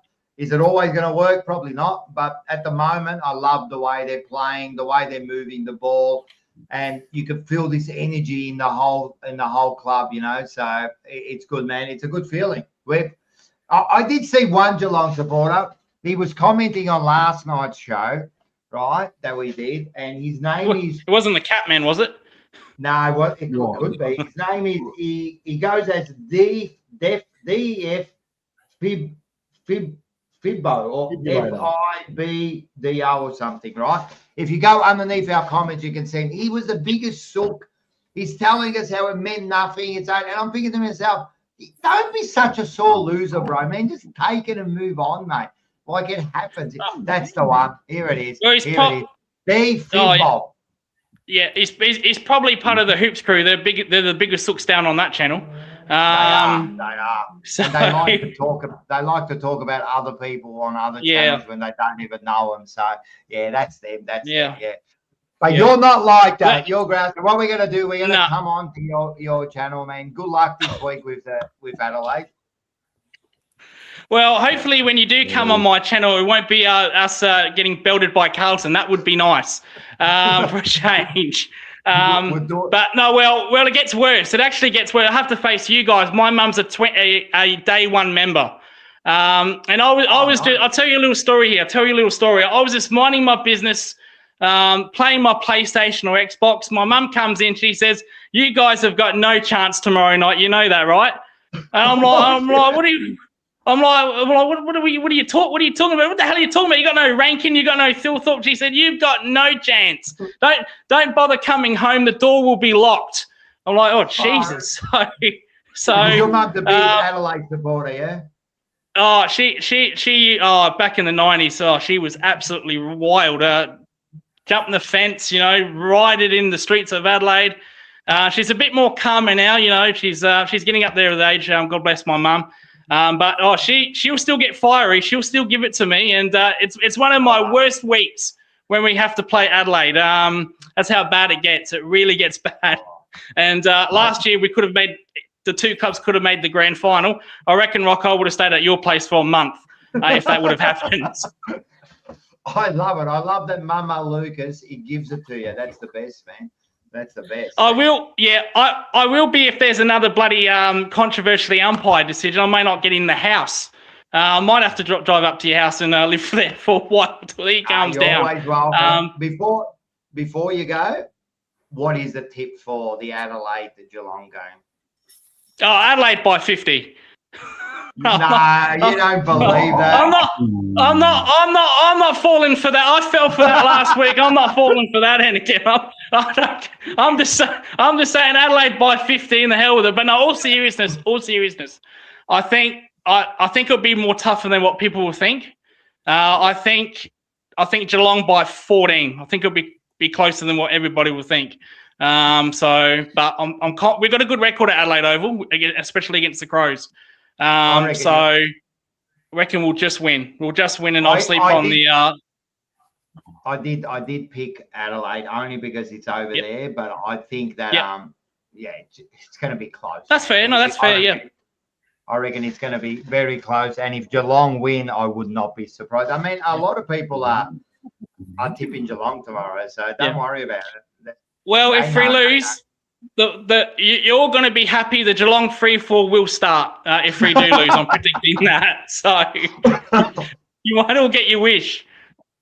No, we don't get our wish, man. We'll be right, man. I'm sure you're going to be there at that pointy end of the season. So, man, you're a star. You're welcome on any time, man.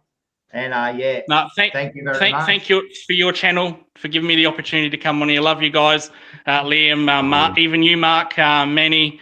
And Bo and Scott and Peter in the comments. I love all you guys. So thank you so much for giving me a chance to be on your show. And I really do appreciate it. Thank you so much. Not a problem, Lucas. You take it easy, man. We'll speak soon. Thank you. He's a star about it, mate. He went on, sang the song. He done a good job, man. That's well done, man. That's well done. Yes, that was a good win. Let's get into the other games now. I'm sure that Liam must be hanging out for this one here. Let's have a quick look at it. So there's that many like. Who's that superstar there, Rocco? Mate, he is a superstar. Who is he? They reckon he's a flat track bully, and he kicked 8 goals on the weekend. He kicked 8 goals, 1 or something. So yeah, there he is, man. He kicked more goals. He kicked more goals than Richmond. I'm pretty sure. Yeah. He kicked more goals than Richmond. I tell you what, he wasn't far off it. He wasn't far off it. How many goals did he score? He scored 8 goals. He kicked 8, and we kicked 8. Oh, so he did, but you kicked 8 goals. He kicked 8 goals, 1. You would have beat him. If you just played Kerno, you would have won by about 10 points. We would have won by 7 points. So we take something out of that. We're still. So tell us a bit about. You tell us, go. What happened, and tell us about this, because it was a pretty bad. There's not much I can say. For once, I didn't. As always, when we play bad, it's because I didn't watch it live, and we got absolutely pumped. Look, we spoke about it last week. I thought we'd be a little bit more competitive and try back up after a win. Obviously, we weren't. And we said that Sydney are the type of team that can go out there and have a day like this. And they did. Compare it to the game the week before where errors happen and, Sydney just punished every single mistake that we made. And we made a lot. It was like I went back and watched and I was like, oh man, like some of these mistakes are just so basic. And again, credit to Sydney. They punished us. They just put it on the scoreboard. I'd say probably after halftime we gave up. What was it at halftime? How many goals did they score in that second quarter? Would you actually watch? Would you actually watch a replay, Liam? Even after getting, I mean, smashed. I mean, that's not a close game. I can understand, but getting smashed like that. What was it that you were watching? Like what were the? I still the go highlights? back. I'm not intently watching it, but still like just background, so I like background. like what have we done wrong to get smashed by 19 goals or whatever it is. And honestly, it was just they played a high pressure game and we made so many mistakes and there was no run, there was no carry. We just, like I said, even halfway through the second quarter, you could see we were like, this is enough. Like we tried a bit in the first quarter, we were pretty good, but then as they got going, it was like, they were like, oh, look, these guys are really good. We've got a week off coming up. We're just going to chill out. And there was no changes, nothing structurally changed. We just left everyone where it was. That was what was the most disappointing thing. It was kind of like we were just like, oh well, we're going to get smashed. Like that's okay, we'll cop it. It's like no, like let's have a bit of a crack. Let's have a go. Like all right, we've been pumped in the first half, but what are we doing to get back into the game? We didn't do anything. We literally just sat there and we're like, oh well, we accepted our fate pretty much. That was the most disappointing thing.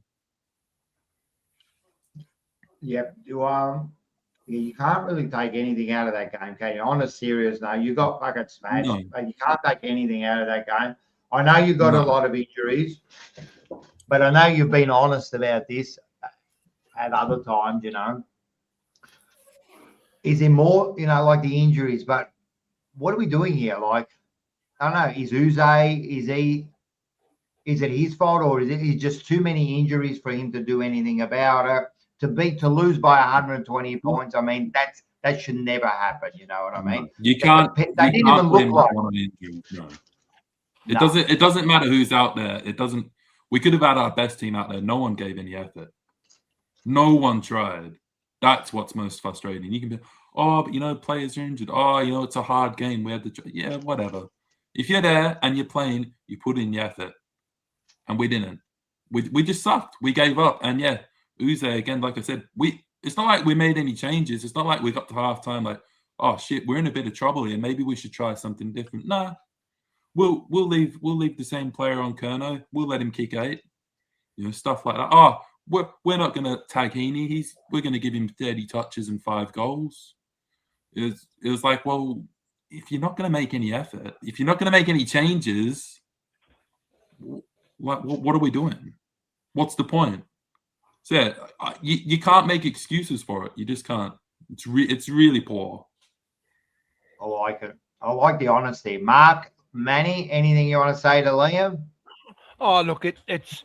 I think Liam needs not be so hard on himself, really, because this is evolution, isn't it? You're going to get clubs that are going to be up there, and Richmond, 15 years ago was always missing out of finals, weren't they? It was always finishing it just outside the 8, and then all of a sudden they turn things around, and they end up winning 3 in 4 years. And if it wasn't for big Cox,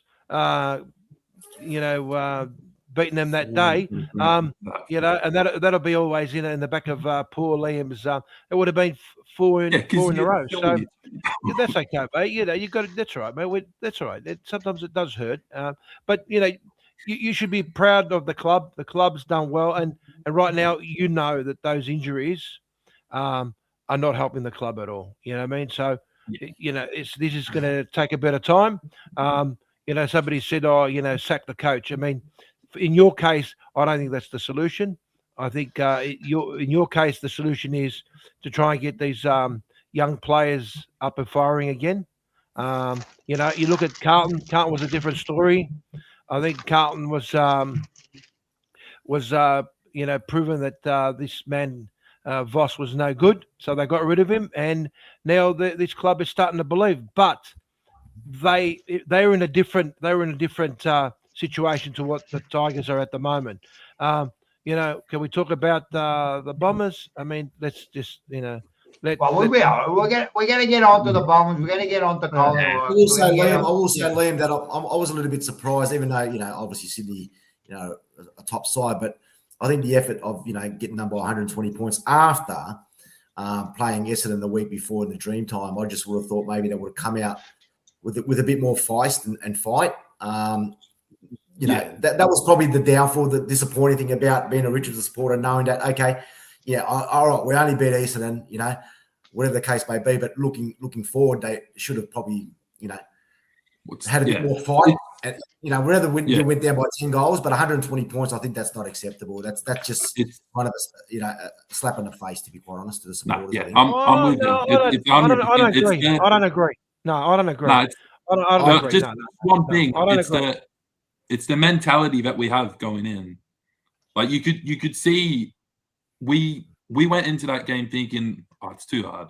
Sydney's a good team. We're playing away. We've got a bye coming up. We're just rocking up. We're just making an appearance. That's all it was. It was like, look, we're playing because we have to, but we don't really care.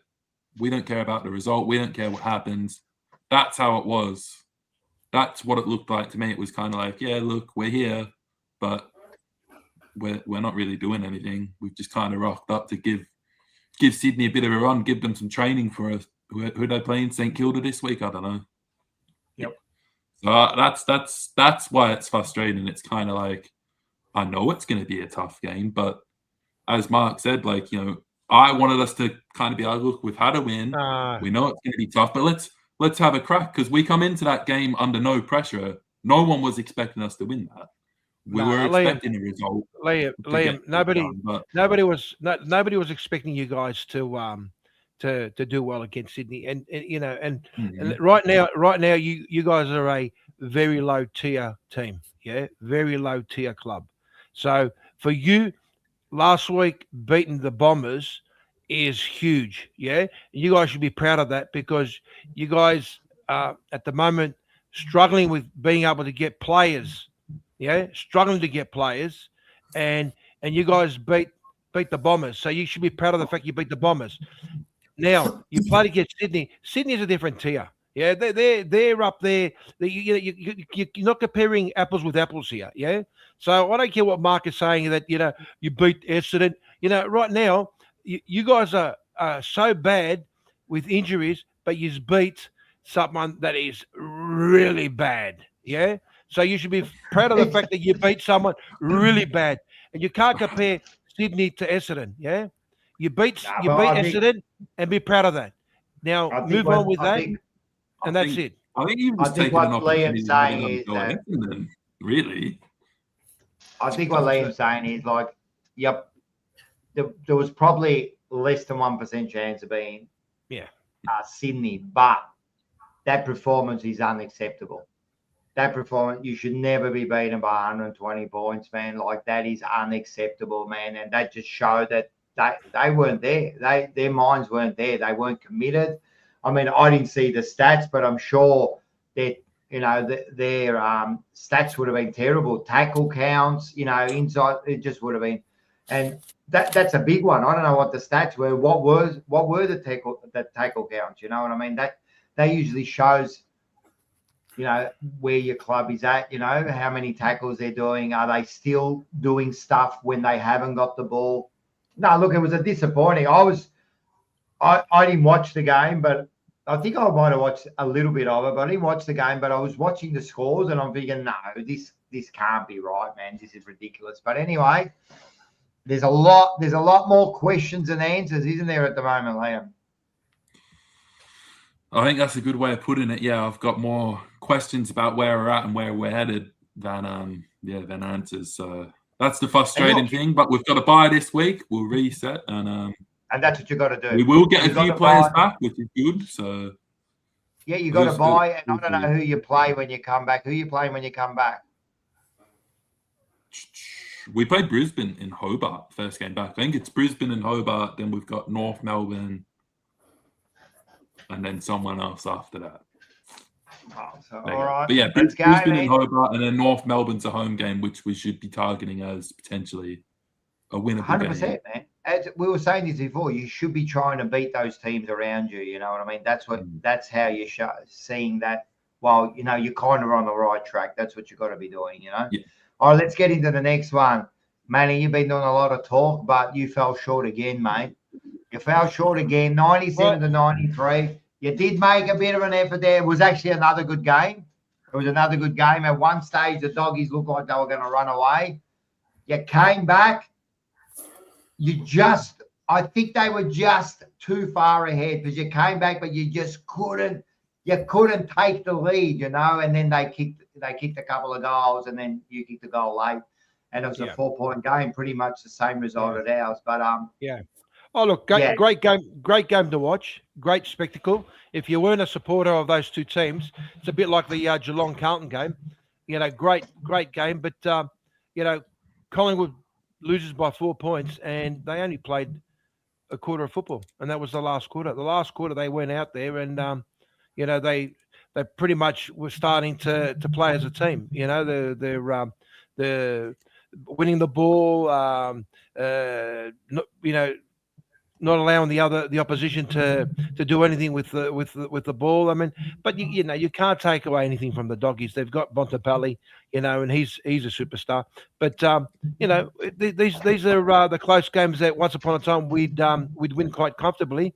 Not happy that we lost. You know, it's pretty much telling us that, you know, these injuries are going to cost us a lot of these games. It's fair to say that Jamie Elliott, you know, was truly missed not being there. And, you know, and it's always hard when you lose a player like Elliott. But, you know, full credit to Goey. He had a really good game, especially in that last quarter. Nick Dacos, Lipinski, you know, just to name a few. And, you know, I think it's also good to see these younger boys that are, you know, given this opportunity. So, you know, it's fair to say that I think for us right now, it's all about trying to win these games, but trying more than anything is to put these players in, these young players in, and give them an opportunity. And, you know, it is what it is for us this year at the moment. We're not, you know, we're not going to sit there and, you know, say that we're finals football at the moment. No, nowhere near that. I think we're just at the moment trying to get a better hold of the situation because we're all over the place. You know, I saw the game and I honestly felt that what we were lacking was a real tall target at the front. Yeah. I mean, Schultz, you know, someone you bagged Schultz, you know, over the years, but Schultz, geez, he's a great little player, you know, great little player. And he you know, he put his heart and soul into that game.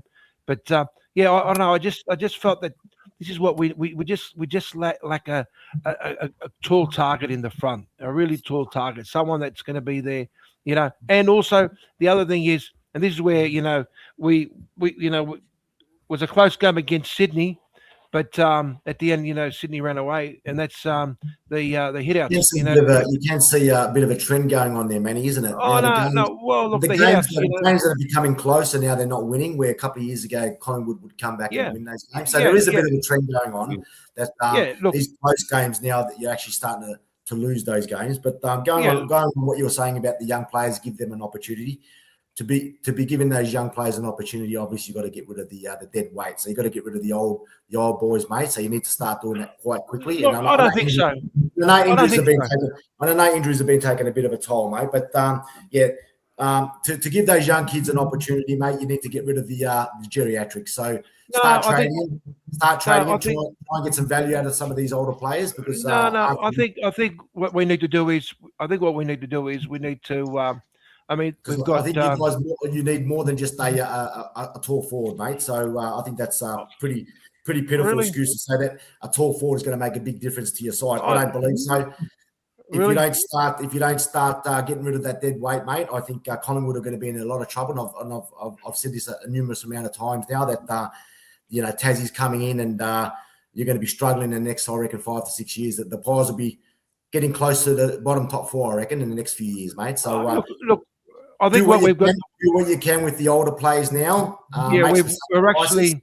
I've actually found out every week for the simple fact of just playing them for I don't know why.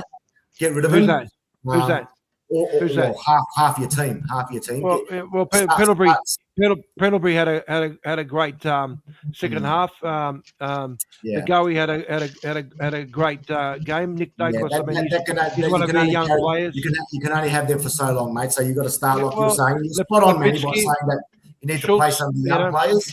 Yeah, but Mark, let's look. You can't just get rid of your dead weight. Yeah, you just can't get rid of your dead weight. No, you can't, because you at the end of the day, you need to use a little bit of common sense here. You got these. You call them dead weight, but you can't sit there and say that we'll call them geriatrics then, mate. Well, you call them geriatrics, but you need these professors of the game in there to start. They're there to help these younger boys coming in, yeah. And I think potentially this is what it is. Every team's got to go through that structure, and Pendlebury, can be hot and cold, but he's one player that he's like a coach in there, because he knows how to give confidence to players. More bigger than just Pendlebury. Don't I'm not saying it's just one player. I'm saying there's a numerous amount of players that are over 30 now. They're over 30. Okay. They've done their bit. They've done their bit for the club. They need to move them on as quickly as possible and possibly get some fair trade for these players while they're still capable of playing some football. Otherwise, it's going to be hard for Collingwood to start that rebuild process. So, look, I want to agree with you, but I'm not going to agree with you, because we lost from the Bulldogs by 4 points. I mean, we lost by what was it? I think it was a goal.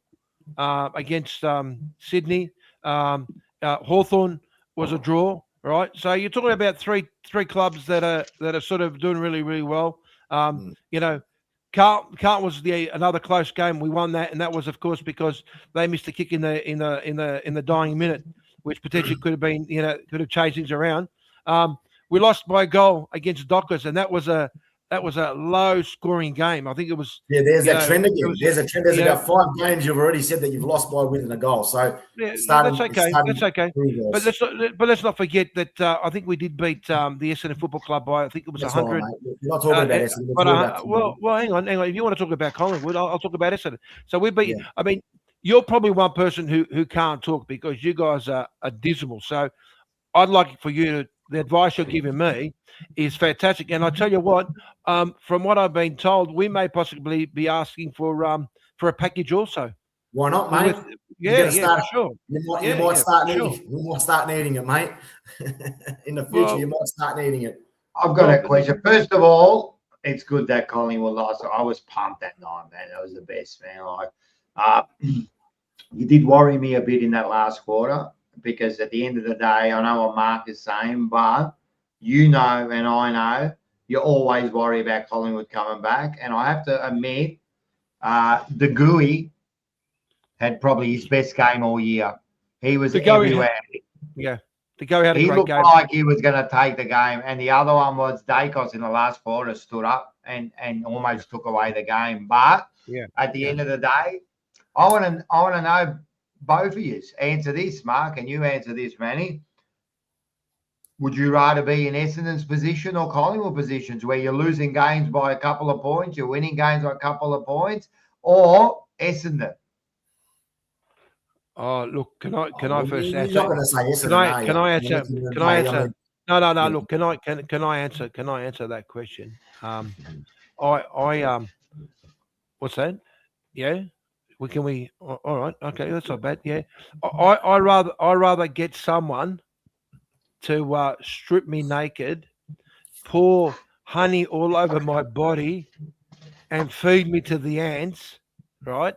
Where they can slowly start mutating me, than being an Essendon position right now, because there's Essendon at the moment is just dismal. And you know what? I'm not saying that.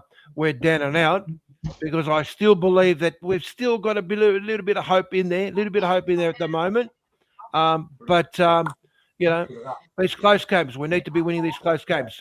And it was a mistake that we made against Hawthorn. So that's a game we should have thing. So at the moment, there's about 3 games that we're so close that we could be in a different position had we won. I think it's going to be interesting over the next 3-4 weeks.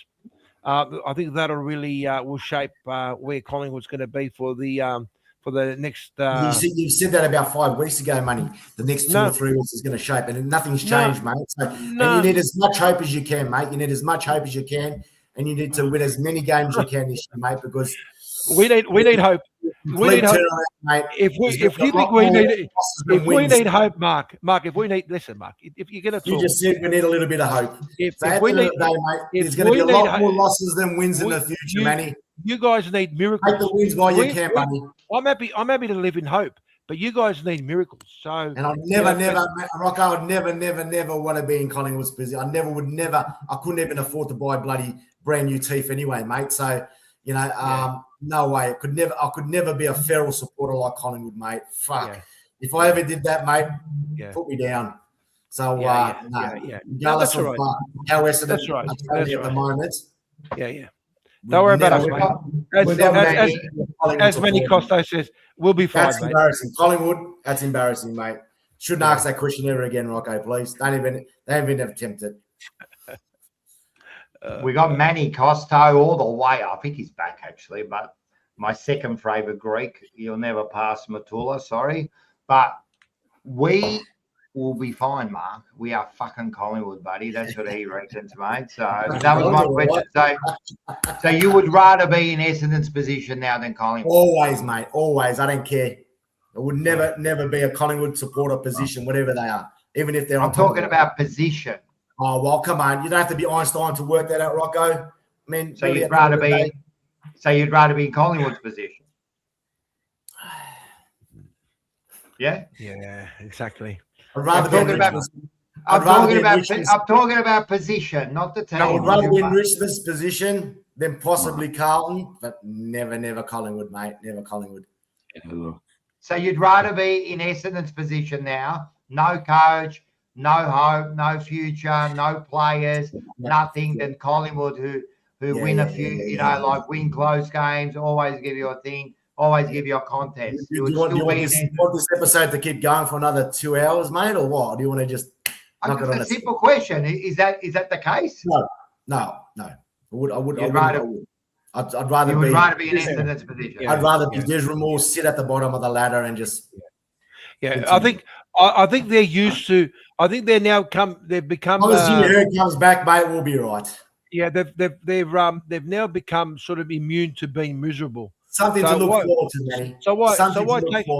Why take it away? Why take that away from them? Let's talk about this another great result. Everyone thought, we'll get the coach, we'll get the new assistant coach. Liam, that's not too bad. Well, let me finish my little intro. I was just saying, everyone was saying with the new interim coach, you get a sugar hit, you should be all right. And West Coast, really, let's be honest, they're a bottom four side, but they absolutely made you look like, mate, if it wasn't for a few goals at the end, they made you look like fucking, really one of the worst teams. But anyway, you watched the game, didn't you? I'll always watch my Bombers, mate. I'll always watch my Bombers regardless, mate. I know you do. To be quite honest, look, West Coast, mate, they've got some fine young talent, that's for sure, mate, because they've had the opportunities to bring them through the system. So, as well as that, they have got some really good leaders as well. So they'll be a force to be reckoned with. I think the West Coast Eagles within the next 2 years. I think they'll get close to making top 10. But look, very similar to Liam's attitude in one way, mate. The players, the minute that ball bounced, the players looked like they didn't even want to be there. You could just see it from the start, honestly. And to be quite honest, what really disappointed me was in the second quarter. I think there was about a 6 or 7 goal breeze advantage, and we got outscored in the second quarter, going with the breeze. And once I seen that, I thought, this is it. I can't keep going on watching this to the end of the game. So seriously, to be honest with you guys, it was very disappointing again. I really don't know where we're going from here. The only thing I could probably look at is we've got to start trading some players and get some value out of these players. So Langford, Parrish, Mackay, Gresham, Guelphy, Cox. If we need to trade them by the end of the year, if we can get something out of them, so be it. But we need to make some really serious changes to our list. And, whoever the coach is next year, hopefully that can change things and galvanise the club again. But, very disappointing. But again, West Coast, I believe, are going to be, quite a good team in the near future, and they play quite well as well. So, So not much really to say about the game. There was obviously a couple of different position changes. I think Solomon put Mackay forward ruck. He did okay, nothing special, but at least it was a bit of a change. But apart from that, mate, it was pretty disappointing. And hopefully things can change this week against the Blue Boys. Did you guys play? Under a roof, or was it open? Because you guys can't play too well if it's there was no roof there. No, there was no roof there, mate. There was a strong. To be fair, it was bloody bad conditions here. 80k wind, so yeah, it was a pretty strong breeze, man. Was that just for you guys, or also for the Swans, for the Eagles? What do you mean? The wind. Was that wind affecting just your team? No. When we were going with the wind, we actually got outscored. And we were going with the wind, and West Coast kicked more points than what we did. So that was very, very disappointing. Well, somebody just sent me a text message saying that the Carlton Football Club, the Essendon Football Club should have John Cougar Mellencamp hurt so good. Oh, okay. Okay, so that could be potentially hurt so good. Okay.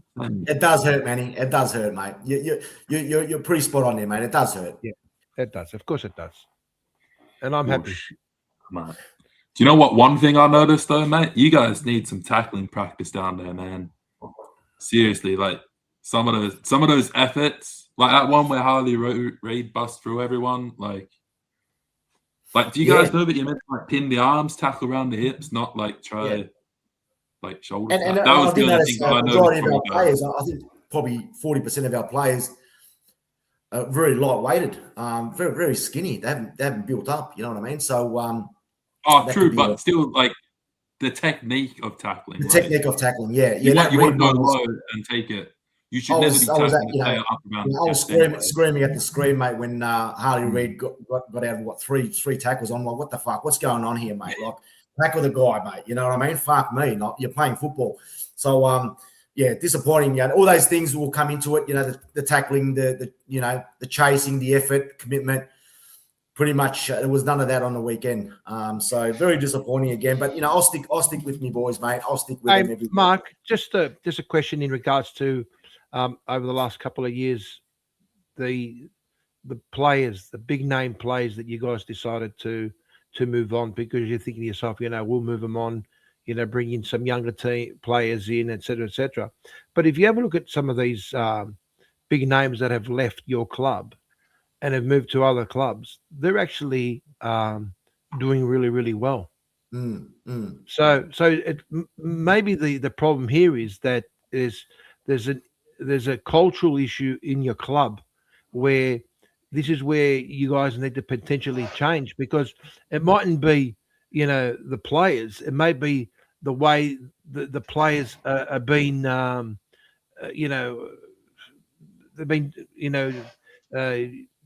I don't know, taken. That's what I mean. That's exactly right. Well, that's why we are where we are on the ladder, mate. That's the way we're playing. Because you said earlier on, potentially maybe we need to get rid of these players and bring other players in, but you got rid of some big names, and they're now peaking. Well, some players do perform better once they go and play with another club. Maybe it's the way they feel about playing with that team. But yeah, I mean, Draper is playing some good football at the moment. But I watched him last week playing with Brisbane, and mate, he looked like the way he was playing at Essendon at one stage. So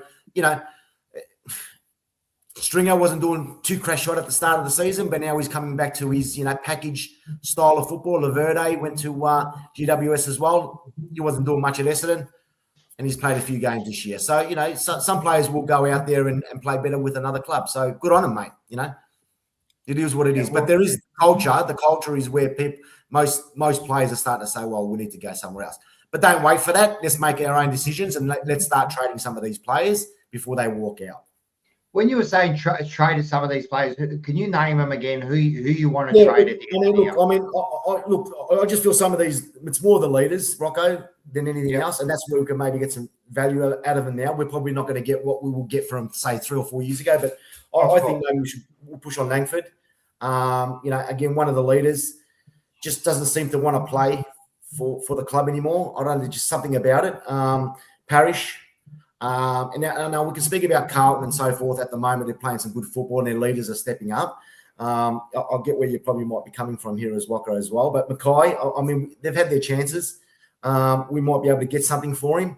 Gresham, we're paying $750,000 a year, $800,000 a year. He's done nothing. I watched him on the weekend. I couldn't believe we're paying so much for a player like that. Rolfie, I think his time is gone. Cox, another one who's been in the system for 4 or 5 years, high draft pick. I believe that maybe we can still get something for him. And even a 50-50 chance of maybe even Redmond and Jordan Ridley as well. So, fucking hell. That's a lot of decent players who haven't been performing. If you get rid of those players, first of all, you're not going to get a whole heap for them, but you will get something, But that means you're starting from zero again, bro. Well, that's what we're doing anyway, Rocco. You can see that's what's happening. So, not like Collingwood, as I was saying, Rocco, before that, if we've got an opportunity to trade them, let's do it now. But, unless something, changes all of a sudden, and like we just saw with Carlton, no coach, they've had that freedom to play, taking chances, creating some run. Look like they've been left off the leash. So, they've won the last 3 games. It definitely helps, it definitely helps. And you had that chance this week and you didn't show any of that. But the difference is you can stay with Carlton. It's not going to happen every week. Every time a coach gets sacked doesn't necessarily mean they're going to win the next week. So not win, but you went backwards. You didn't show anything. Well, that's right. You know what I mean? And that's okay. And you were playing West Coast. West Coast are around your – but the other thing I was going to say was, look, I feel for you. This is where we were a while back. But the difference with us was simple. We were showing good form for 2-3 quarters. We were just losing games. We weren't getting – and I said this to you for ages. It's not like we had – and then we brought in these kids, and they're actually good players. You've had a chance to bring in these kids. They're just no good at the moment. Just no good. So it's a big way. It's a big way back. But Scotty made a fucking thing here too. You're not getting rid of McCann. You're paying him $1.4 million. No one's paying that money for him. So that's the sad thing about it. You're paying these players. You're going to have to pay some of that off. You're going to have to pay half of that at least. Correct. But you know what? If it has to be done, Collingwood did it with Grundy. Yep, that's right. And that bit us. At the end of the day, we've got to start having control. The club needs to have control, and they need to go out, and go, like I was saying before, they need to go out and start hunting some players out there, mate. Again, but why would they want to come? On a serious note, well, that's okay. That's okay. If they don't want to come, that's fine, Rocco. But at least go out there. We're going back to being negative again. Why would they want to come to Essendon? Okay, I understand why they might not want to come to Essendon. No, but that's a question Essendon should be asked. Go and get him. Go and get him. Yeah, go and get him. But why would, for example, on a serious note, we were saying this about Carlton, 4 or 5 weeks ago. Everyone talks about Butters because he wants to come back, right?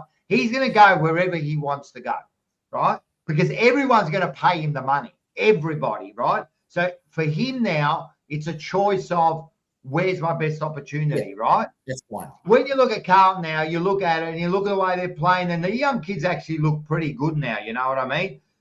And you're going to get Cody Walker, even though you think that you can get him, right? You're going to get these players in. A player like Butters will go, wait a sec, this doesn't look bad now, you know what I mean? I'm in the middle with not only Cripper, but I'm in the middle with fucking Walsh, Jagger, and then I come in and you get fucking Cody. This starting to look, when you look at And I'm telling you, you might go, oh, but we're thinking negative. But you got to think about this. Why would they want to come to Essendon now?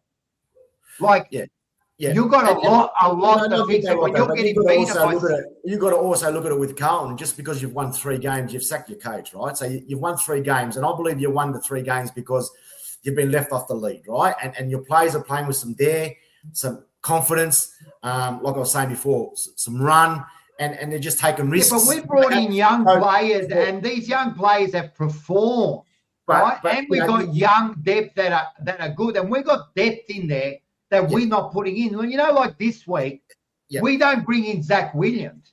Yeah. We left him in the fucking things, man. And then we got our seniors who are really good players. Yeah. But you haven't got any of that, zero. It's not just you've just won 3 games. Yeah, that's right. Well, time will tell, Rocco. But at the end of the day, like I said, I mean, we've got to throw it out there, throw your cards out, and just go out and get some players that want to move on from their clubs. And like I was saying, Zach Butters, Zach Bailey, Humphreys, I think we should go out and chase him. None of them are going to come. None of them will come to Essendon. None of them. Okay, well then we'll just stay there and we'll just not this year, not next year. We'll just stay there and we'll just keep rebuilding our club from there. Yeah, you have to. You have to rebuild the side where you start looking like. But there's nothing wrong with the club going out there chasing some players. Money talks, right? So money talks. But everyone's going to pay that. Like, we've got heaps of money. This year, we're going to have more money than you. We're getting rid of fucking Zach Williams. We're getting rid of all these big names that are now, we're on big contracts. McGovern now, his contract's now like 120 grand. So we've got heaps of money to spend, right? Yeah. Fucking doggies have got heaps. Apparently, they've got millions to spend, right? Yeah. Collingwood have got heaps of money to spend. You know what I mean? Like, we've got heaps of money. They're going to get, Butters will get 1.5 to 2 million off any club. The money's not the issue here. Yeah. I think potentially what the Essendon Football Club really needs to do here is look at bringing in someone who's going to coach the club, but someone that has got the ability to get players to want to play.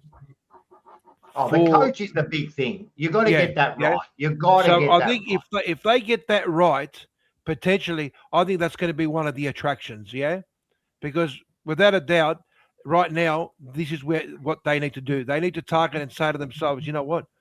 What's going to be the attraction for me to want to go to Essendon? Because now, when you look at it, you think to yourself, you're just a fucking mediocre club. Why the fuck? At the moment, they go there for the money. And you know what? And sometimes, can I just say that you think to yourself, because you're telling me about the Collingwood Football Club, and the Essendon and Tasmania is just around the corner. If you think that Tasmania is going to be bad for the Collingwood Football Club, then what's it going to do for you guys? So I think potentially what you need to do is you need to look at yourself and say, right, we need a draw card, yeah? And what's a draw card? A draw card is, because I can tell you right now, you might have superstars wanting to come to your club, but you can be offering them whatever you want, but they're not going to come there unless there's going to be an incentive for them, yeah? Because at the end of the day, they rather get paid. They got to get paid a little bit less. That's right.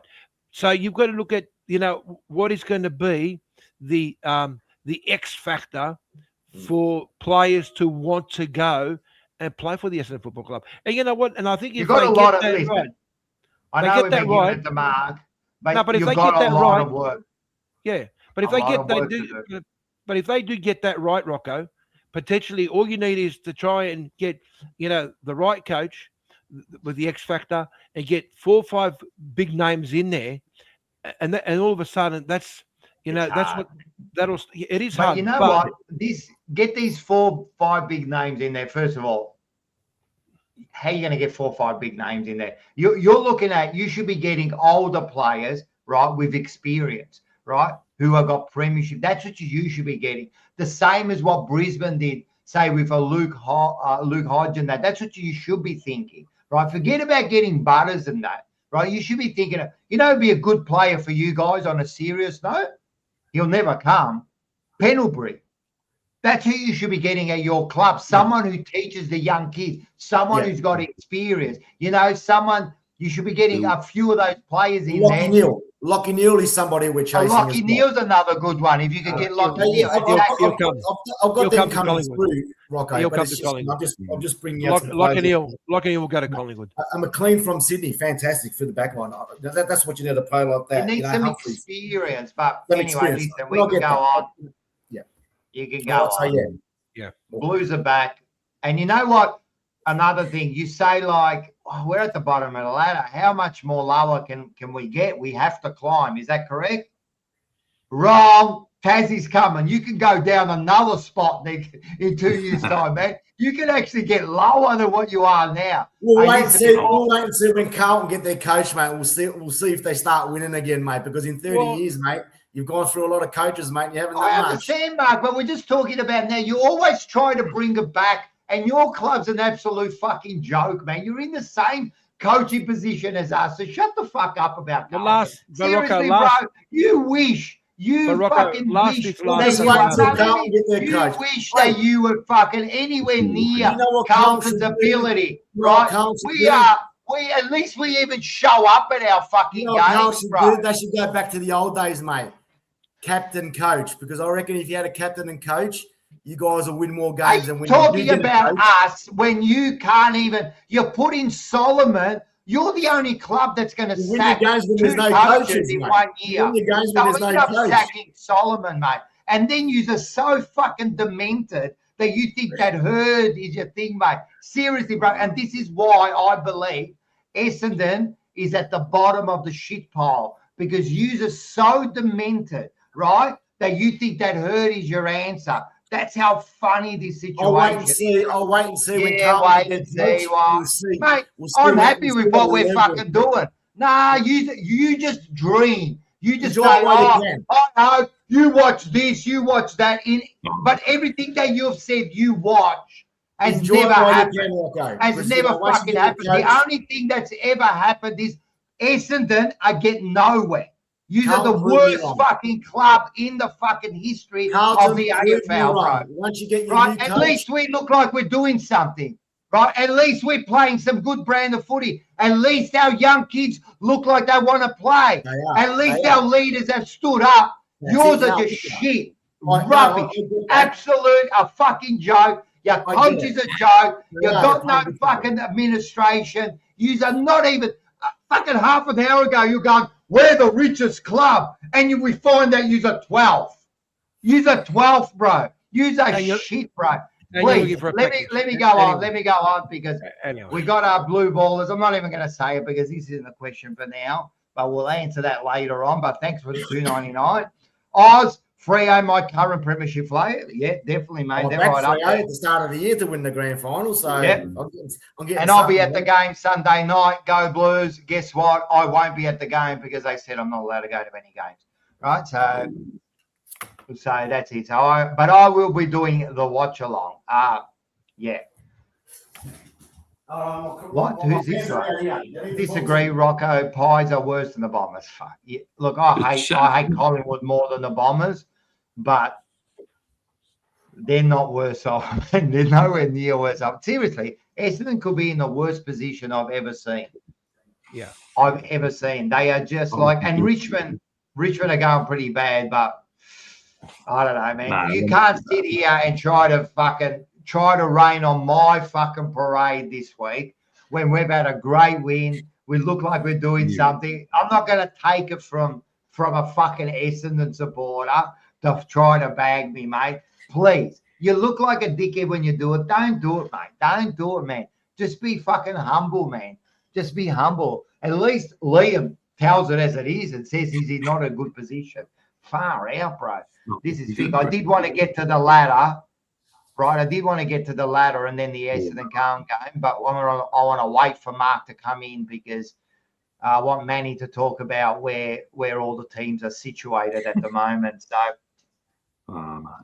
but while we're here, all I can say is, mate, sometimes doing this show, it's a bit like. Can I just say that of all the idiots in all the idiot villages, in all the idiot worlds, you stand alone, my friend. And can I just say, Essendon where they are at the moment? Great success. Is it? Oh boy. Great success. So anyway, let's sorry guys, we will be putting the ladder up in a second, but yeah, I'm not letting Mark's like, you know, when you and I'm not saying he's a tight ass, but Mark is like, you know, when you all go out and eat at a restaurant. Yeah, It's time to pay the bill, and you got to go to the toilet for some reason. Oh, Every time we're about to talk about something important, he decides that he's going to take off. But I'm going to wait. I'm waiting until he gets here. He may have a underlying issue with his prostate. You never know. Maybe he needs to go for a piss. It's you know. That's why we wait. So we've got to give him a bit of credit. You know, I know that deep down he doesn't want to pretty much listen to the situation. You, man, they're in a bad position, bro. They're in a bad position, man. They are really. Yeah, that's true. At least they've won one game in 23. Oh, you're back. Fantastic. We were just going through one game in 23. You're doing good, man. I reckon one game in 23. Yeah, I reckon Butters and all. They're at Windy Hill now waiting. They're waiting to see you management. Money talks, mate. But while you're there, we're going to Manny's ladder. Oh. Well, thanks very much, Rocco. We could sit here. We could talk about the potential and the mathematical and the bizarre and everything that's exclusive to what can be and what will be. Now, let's not talk about the teams that are sitting on the top 6, because right now they're slowly setting themselves up for finals football. I think Gold Coast Suns and Melbourne, maybe potentially with the Bulldogs, may potentially be the ones that may miss out. That's my call at the moment. However, can the Carlton Football Club, this is the question people are asking me, can the Carlton Football Club potentially make it into finals football this year? Giving ourselves a chance, mate. We're giving ourselves a chance. Don't fucking worry about that, mate. We're giving ourselves a fucking chance. And the experts are telling us that we're giving Carlton a fucking chance. So thanks very much for that by the expert, Rocco. Thanks very much by that. But you know what? 4 weeks ago, we were talking about Richmond, Essendon and Carlton potentially having no hope, and all of a sudden the Carlton Football Club is jumping out of joy, mate. They're sitting on top of Port Adelaide, they're sitting on top of the Eagles, and of course we're not going to talk about the team that's holding the ladder. That's the Essendon Football Club. You know, they won a game, and good luck to who did you guys beat there? Do you remember who you guys beat? Where's Melbourne sitting on the ladder? Long time ago. So anyway, let's not talk about Fremantle and Sydney. They're looking hot. And, of course, the Hawks are looking hot. But I think the one club that, again, we go back to so what are the experts are saying, that the Carlton Football Club potentially may be playing finals football at this stage. But, Rocco, all I can say is that it's going to be a long, long season for the Richmond and the Essendon Football Club. Back to you, Rocco. That's all right, Liam, mate. It's okay, mate. We'll be right, Liam. We'll be right. Drive by again. No, look. Yeah. Back to you, Rocco. He's holding the door there. He wants to make sure that he's watching the ladder. Yep. So that's all I can say about this week, Rocco. Next week will be a different story. Let's wait and see. Always a different story. It's going to be. And while talking about next week, here we go. The Rivals game. Saturday, 7th of June, 7:20. No, sorry, he's got that wrong. It's not Saturday, it's Sunday. I don't know what's going on here, Bojack. But Fourever Rivals brought to you by Top Dog Liquor, all of this. But Essendon v Carlton. Right, Rocco, before you say anything, could this be potentially a tactic? Oh, what's going on? We get interrupted mid-show here. What's going on? I did have Gino at the door there. But is he asking you? It's a big game. Sorry. Essendon v Carlton. It's on Sunday night.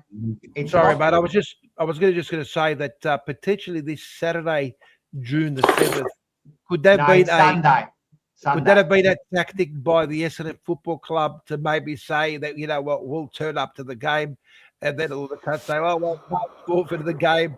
We might potentially get the 4 points. But anyway, on a serious note, it is on Sunday the 8th at the MCG, 7:20. Mark, let's hear what you've got to say.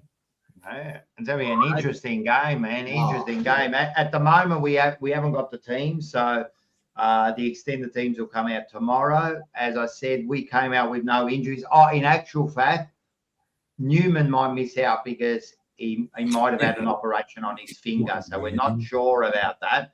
But that's okay. Next man in. Sard played okay last week. We might bring in Sard.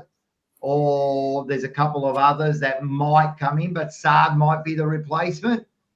So yeah, that's pretty much it. I don't think we're going to make any more changes. We don't need to. Essendon have come back.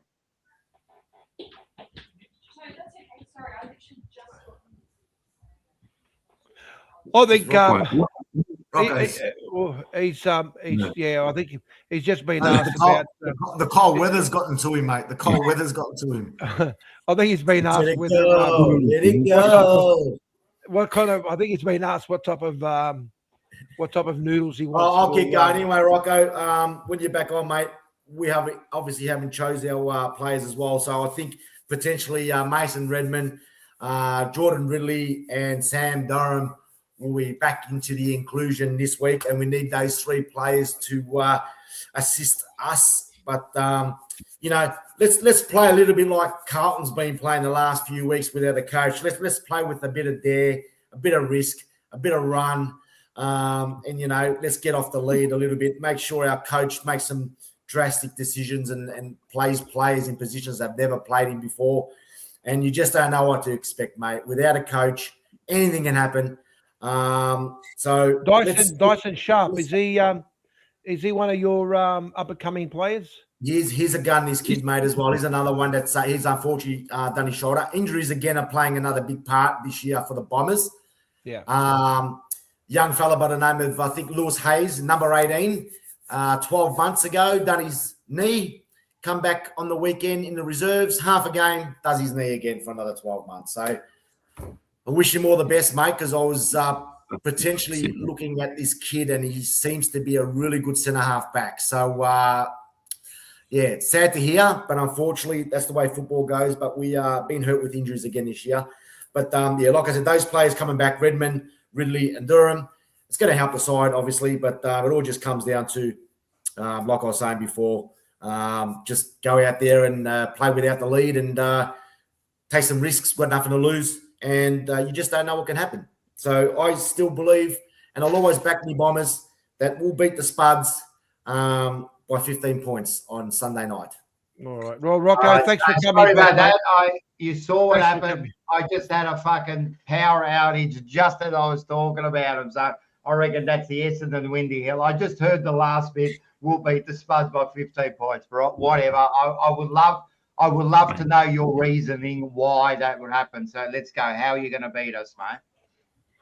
Oh, do I have to repeat myself again? Manny, yeah. Well, I missed out. So I want to know how, not your fantasy way you talk about footy. How are you going to beat us? How? We're going to play with some freedom. No. I don't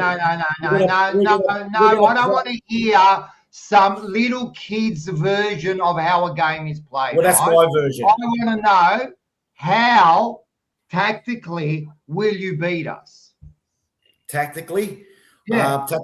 Tactically, I don't believe that at the Essendon Football Club at the moment. So I just believe in hope. So how are you going to beat us? Are you going to beat us through the middle? We're going to beat you by 15 points. Out of your middle, how are you going to beat us in the middle? We're going to take the game. We're going to take the. Well, like I said before, we've got 3 inclusions. We've got 3 inclusions. We've got some strong inclusions coming through in Redmond, Ridley, and Durham. I think that's going to help us this weekend.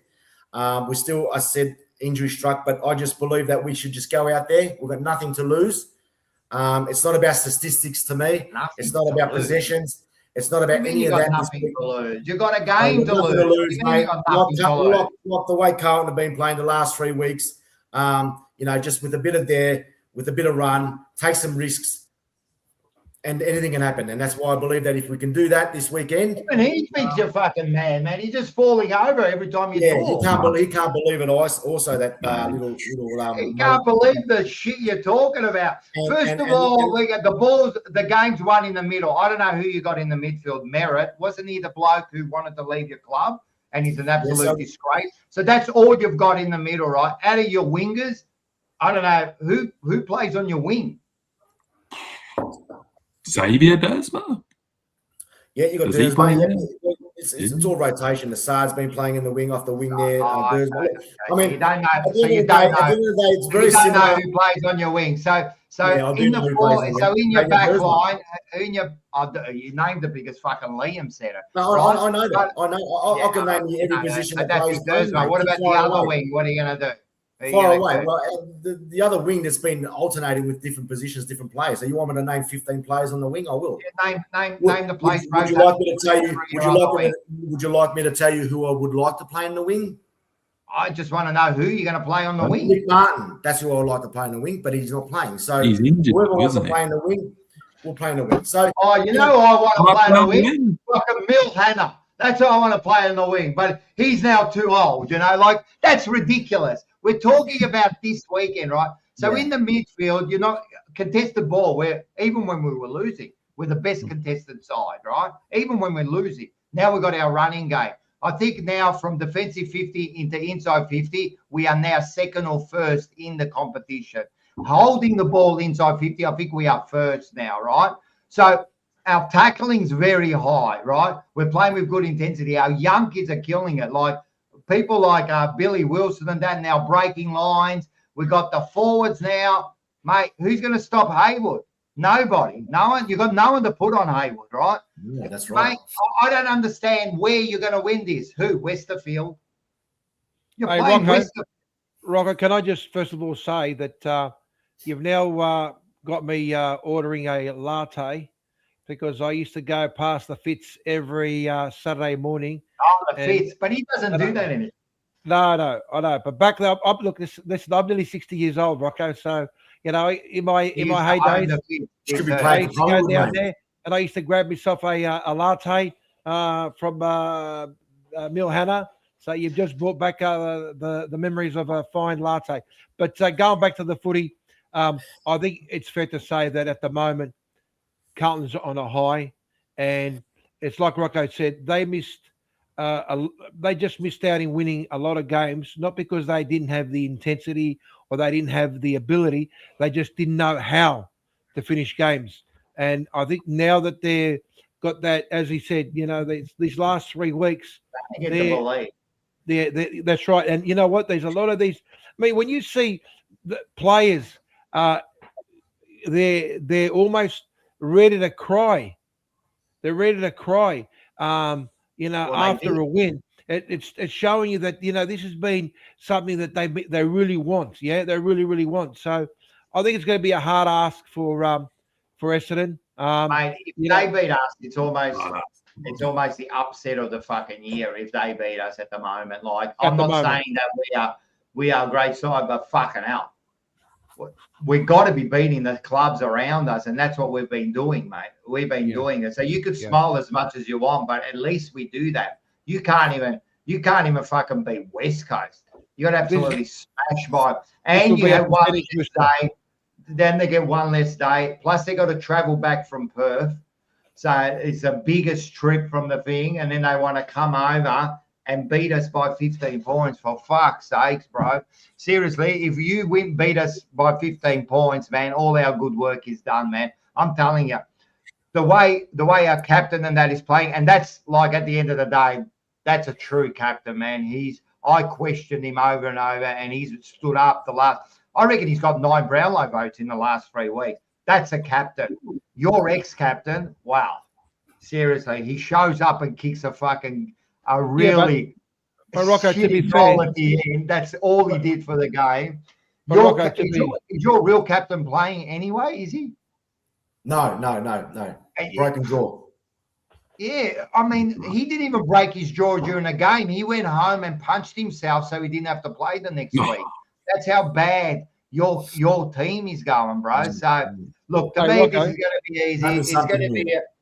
I don't think it's going to be a blowout, what people are saying, but I think it's going to be probably a 5-goal win. I think we're a 1 or 2 goal better side at the end of the day each quarter. I think the way we're playing, we're scoring goals. We're not relying on one goal kicker anymore. If you look at our 3 top goal kickers, it's I think 21 to McGovern, 19 to Kemp, and 14 to Mackay, who I said will be our leading goal kicker. And then we got Ison, but we got the best thing about our team now is what I'm loving is there's a whole stretch of goal kickers there. It's not just relied Ainsworth. You know, you got Ison, you've got Byrne, all chipping in and kicking goal. Walsh looks like he's back to his best. The way Jagger's been now freed up and playing the game, it looks like exactly what I wanted. And our defense is holding up really strong. You got Wiedering and now Dean, the 2 big boys, really taking control. You got Billy Wilson.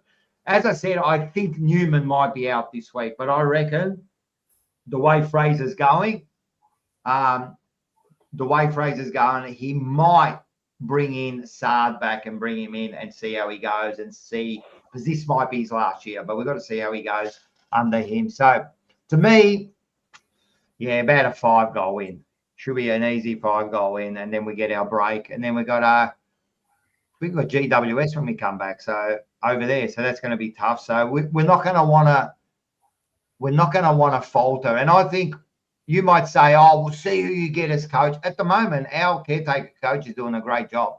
At the moment, is he going to be our coach? I don't know. We were talking about this yesterday. I was saying I just want to go through the process. Unlike you guys, let's just get heard and not worry about no one. I don't care if he wins and he makes the finals. I still want to go through the process. I want to see who's the best available. It might even be Solomon. Come up, tell me what you're going to do. Tell me your vision. I want to see the best possible person. At the moment, I can't fault what Fraser's doing. He's brought this team together. He's playing a new brand of footy. The way they're moving the ball forward, handballing. Isn't it funny that even if you watch Geelong, and I don't know if you've watched the game, they don't look that slow, do they? All of a sudden, they don't look that slow. Isn't that funny?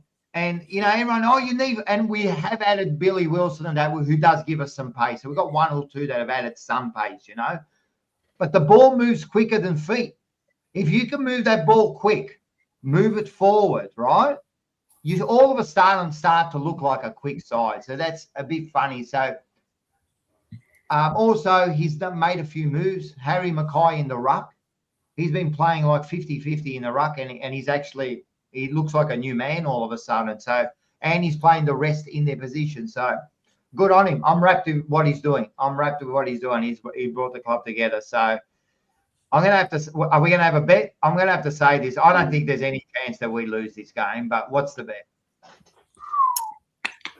I don't know. Do you want to leave it up to the viewers or leave it up to you boys? I'm not sure. It's up to you guys what you want to do. But well, I reckon Manny's got a good idea. I'm not shaving my beard, so forget about that. Well, that's potentially this is where whatever you just said now goes down the drain, because, you know, if you're saying that these are the confidence that you could see and you threw 2 goals a quarter and this and that, well, you should be so confident that you should be shaving. You say, I'll shave my beard. That's how confident you should be. That's a good enough bet. No.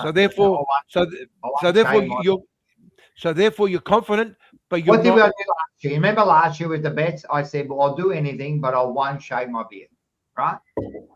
I don't know what else you want me to do, Manny. I'm telling you what I won't do, right? Yeah, I understand that, but if you can wear the Essendon Guernsey. Would you wear the Essendon Guernsey? For the whole show? Yeah. No.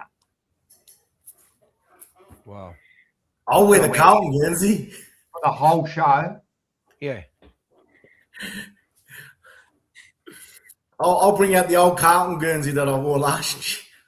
Oh, that's not a Carlton Guernsey. That was taking the piss out of the Carlton Football Club. I bought it from the fucking op shop money, mate. What do you want me to do? Anyway, Rocco's frozen again. he's potentially thinking about. Well, we'll leave it up to the viewers, and we'll Yeah. discuss it. We'll discuss it before the next week's show. How does that sound? Rocco's gone back to Dodo now. Now he's the one that's gone to Dodo. He's gone missing. I think he's sitting there biting his lip, thinking, "What do I do? Well, you know, what do you think I should do, guys? I'm just thinking about it. No, I'm just flabbergasted at the moment. Potentially, I think but look, he'll be back in about 5 seconds. He has to. It's his segment. He has, you know what? I think that going back to the Chili's, that's sort of something that it's fair to say we need to, think about not worrying too much about. Yeah, I mean that's been done. I mean that's long gone. You know, it would be nice if the viewers could perhaps give us a. Well, there's a couple there, Manny. There's a couple there saying, the jumpers, yes, or I think there's one here from Lucas, maybe Mark and host the show, Essendon win. Hey, I'm happy to host the show, mate. If you want the show to go for fucking 7 hours. What happened there? Oh boy! But look, I think what would be nice. I mean, look, we've already done the chilies. We've done the hot chilies. That's the thing of the past now. I think we need to do something that is something completely different. Something that we can all can sit there and have a bit of a laugh with. You know, you sang the song. I mean, I know even though you didn't sing the song as in its entirety, which you should have, and you took the piss out of it. But I think we need to find something that's going to be potentially, as you said, maybe you wear the Carlton jumper, or maybe you there's one there. Maybe I might look like one of the Spuds, or look like the Carlton supporters. I should just shave my head. You've got an Essendon kit on. That's Spud enough. And then I'll look exactly like all the Carlton Spuds, mate. They'll look exactly all the same. Look, I seriously couldn't see Carlton losing. I think it's going to be a very tough game for Essendon. And at the moment, you can't take one thing away from Carlton, and that's the fact that they are peaking. They are going at the pace they're going at. Hey, Rocco, you used to take the piss out of me. It looks like what's going on, mate? They won't let you. They won't let you go and watch the game live. Don't tell me that. Oh God, they've probably even decided to give you X amount of electricity to be on the show. Who knows? It could be a number of things. Good on you, bomber. Who's? I don't know. The power went off twice, so we're back anyway. Short circuit. There's a short circuit somewhere. I don't know what's going on. Twice it's gone off. So anyway, let's finish off. I don't know what the bet's going to be. I'm not shaving, right? All right, so you can forget that. I've said that for years, and I won't do it. So that's all. But we'll work it out. I'm happy just to eat the hot chilies and that, but we can work it out. Let's. What's happening now? All right. Let me just.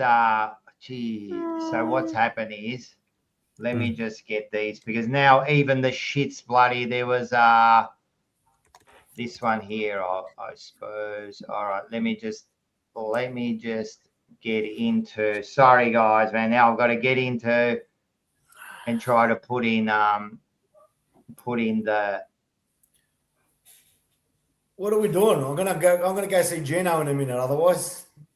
Well, what do you want me to do? The powers went off. Now I'm trying to get the images back up, or else we're stuffed here. So who was the next one? It's just a Collingwood game. That's it. Just a Collingwood game. It is too. So I think it's let me just get it up here. Oh, you're talking about the old geriatrics, mate. Let's see if this comes up now. As I said, I've been having some troubles here. I don't know what's going on. Anyway, I can't get it up. Let's go into the Collingwood game. It was Collingwood and Melbourne on the Monday. And before we go, it is the big freeze. The big freeze. Yeah, that's right. It is the big freeze, Rocco. I'm sad to say that you said in front of so many viewers that you can't get it up. I hope you all the best for you, mate. The little blue bill might be able to help you out there. But moving forward, the big freeze. It is a become a calendar part of the calendar for the AFL. It's a great cause. We spoke about this last week. It was sad that Danaher passed away, but I think his legacy will live on forever. It's a great cause, MND. It's out there to research and try and, as he said, the beast, because it is a beast that slowly takes away people's ability to live life, and then it's sad that they do eventually pass away. But you've got to take your hat off to the great man, because where he was told, potentially told he only had 3-4 years to live, and then he, and did what he did. So again, his legacy will live on forever. Now, going back to the game, Collingwood versus the Demons versus Collingwood. Look, I think it's going to be a hard ask. I think at the moment it's fair to say Melbourne are a better side at the moment than the Collingwood Football Club. But I think if we're going to talk about how we're going to try and win this game, I think we need to try and slow down Keisha Pickett. Is that his name? Keisha Pickett. Yeah. He's one of their Pickett. He's one of the superstars that they've got at the moment. They lost some big names, the Melbourne Football Club, and potentially a lot of people thought that they thought that he wasn't going to. He wasn't going. The football club was going to not be doing as well as what it is. But that's an old one. They're still good. That'll do, mate. That'll do. You are right. That'll do, mate. But I think that we need to really, really focus on getting the midfield. And at the moment, it's also fair to say that our ruck is struggling. Our ability to win the ball in the hitouts is where we're struggling at the moment. It's going to be a big game.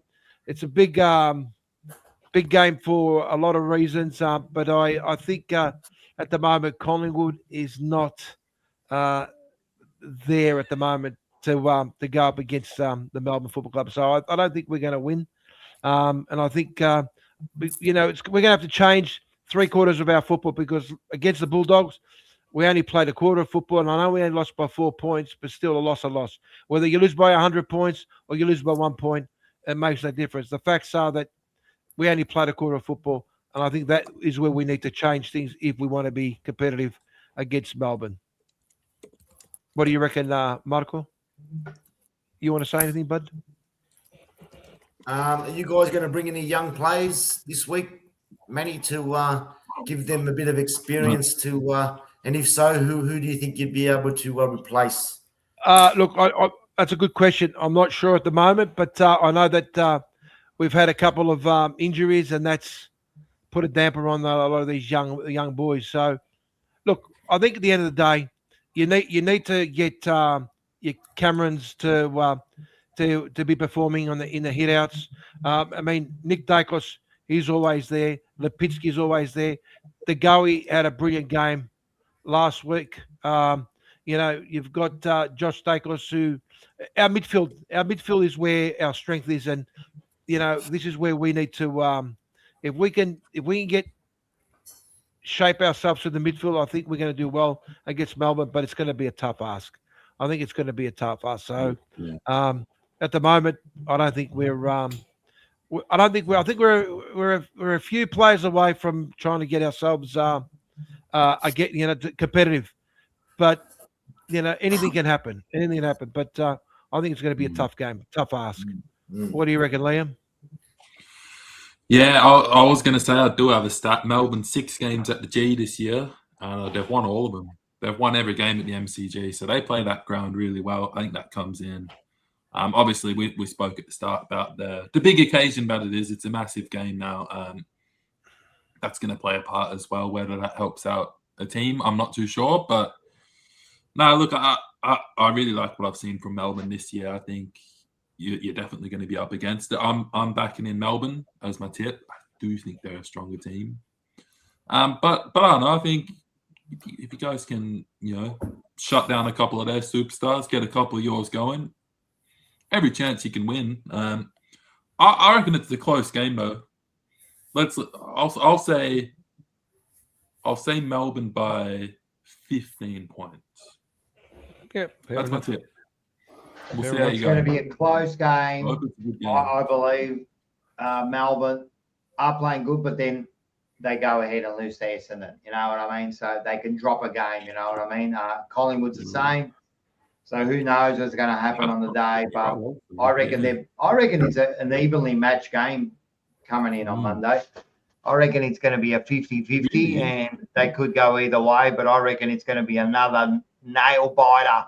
So I reckon Melbourne by about 4 points again. Break your heart, Manny. Another 4 points to Melbourne. Well, it is what it is. It is what it is. There's the trend coming again. For me, it's all about seeing a lot of these younger players, giving in their best, trying to do their best. And a lot of our, like DeGoey, for example, he played a great game last week. It's good to see how well he performs this week. And I think this is where it is. It's the experienced players that you need them to be able to step up. And I think potentially if they step up, then it gives the younger boys the opportunity. So, this is, as you said, well, we reckon it's going to be a close game. I hope it's going to be a close game. But I think Melbourne at the moment is they're just looking a little bit better than Collingwood. I reckon, mate, that Gawn is going to be hard to bloody stop that bloke, man. He's been killing it again all year, man. And you said you've been struggling in the ruck. So that's where I reckon you're going to win it. Pickett also is going to be that danger. He could kick 4 or 5 goals. That kid, man. He's and talk about pace. He's fast because he's fast, not because he moves the ball fast. He's fast because he can run, mate. So, yeah. So we've got a few for you. He reckons Pies by 11 points. As I said before, I hope he's lose. I hope he's get your ass whipped, but Collingwood doesn't seem to go away, even in those close games, and that's the issue. All right. Listen, we haven't got, because I've lost my graphics now, so we haven't got next week's game. So that's okay. If you want to quickly read out the games and just go through them quickly, I haven't got the graphic up. All right. Tomorrow night, Adelaide and Geelong. Lucas will be excited to go watch his team. Good for him. But I actually reckon Adelaide might get the job done. But then again, I'm second guessing myself because a couple big outs for Adelaide. But Friday night, Hawthorn Bulldogs. That should be a really good game. 2 really top teams. I do like Hawthorn. I'm going to stick with them. Saturday, North Melbourne Fremantle down in Bunbury, Hands Oval. So that'll be exciting. That's interesting. Huh? But Freo are on fire at the moment. They should get Freo. What else? Newcastle, Gold Coast, and Brisbane. So who knows what's going to happen there? Gold Coast off a bye, Brisbane in not great form. That's a tough one. Then Saturday night back here, Perth, West Coast Port. So I think that'll be another really close game as well. It's hard to say how Port bounced back after their bye, and West Coast coming off a win. Then Sunday, you've got Sydney and St Kilda. I've seen firsthand how good Sydney are, and St Kilda suck anyway. So Sydney will get the win. And then the big Corton Cup or the Interim Cup or whatever we're calling it, Essendon Carlton, Sunday night. Look, we've spoken a lot about that game, and Carlton's getting the job done. So sorry, Mark. And then Big King's birthday Monday, Collingwood Melbourne. It's a real 50-50 game. I did say Melbourne by 15. I'll stick with it. And Giants Richmond on the bye. That's the games. Very good, very good. All right, then I will try to get the leaderboard up one more try, and we'll see what I can do. Let's see if this does come up. I'm not sure, man. I'm having troubles. I don't know what's going on. No, it won't come up, right? But I will read it out to you because I have got it. So let's have a look. We've got Rocco now, 70, only 1 point behind. Mark on 71, only 2 points behind. Manny, 72. But Liam's streaked ahead to 78. So there you go. Too easy. Yeah. By this week, I should be in second spot. I doubt it. Oh, he's going to climb 2 spots in a week. Mate, how far back was I? I am only one True. point. Yeah, you're doing Coming well. on, so, and that's it. All right. Are we ready for a quiz, guys? Right. Yeah. I Come on, suppose we let's are. lock in. All right, let's do this. I think everyone's going to be waiting for this.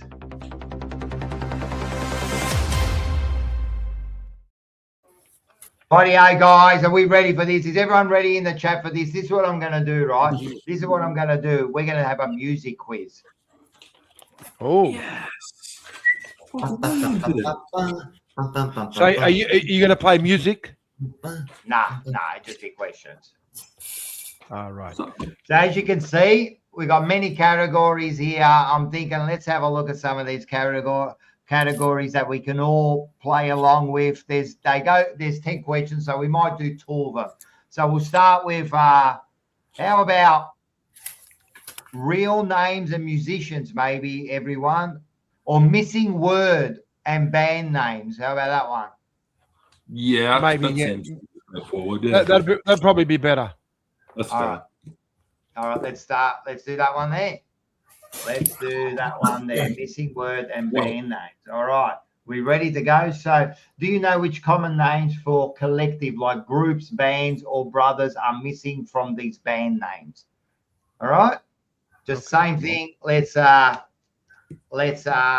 put down crosses for our mistakes, and we'll see how we go. Let's go. First one. Loading up. Dancing in the Dark, Bruce Springsteen and the E Street. What? Something. Hang on, I gotta get my numbers ready. Dancing. Is it? So top 2 are 1 and 2, right? It goes like top 2 is 1, 2, 3, 4. So it's Dancing in the Dark and Bruce Springsteen. The E Street. I'm gonna go 1. Yeah, I'll go 1. Oh, number 3. That's already bang. Oh, look at this. Already. So What's this? I'm So Horny. 2 Live. Far out. Follow this one. I'm gonna go. This one. I'm gonna go 1. 1. I'm going to go 3. 1. All right. All right. Long Train Running. The Doobie. I'm just going to stick with my fingers, actually. Yeah, I'll go 1.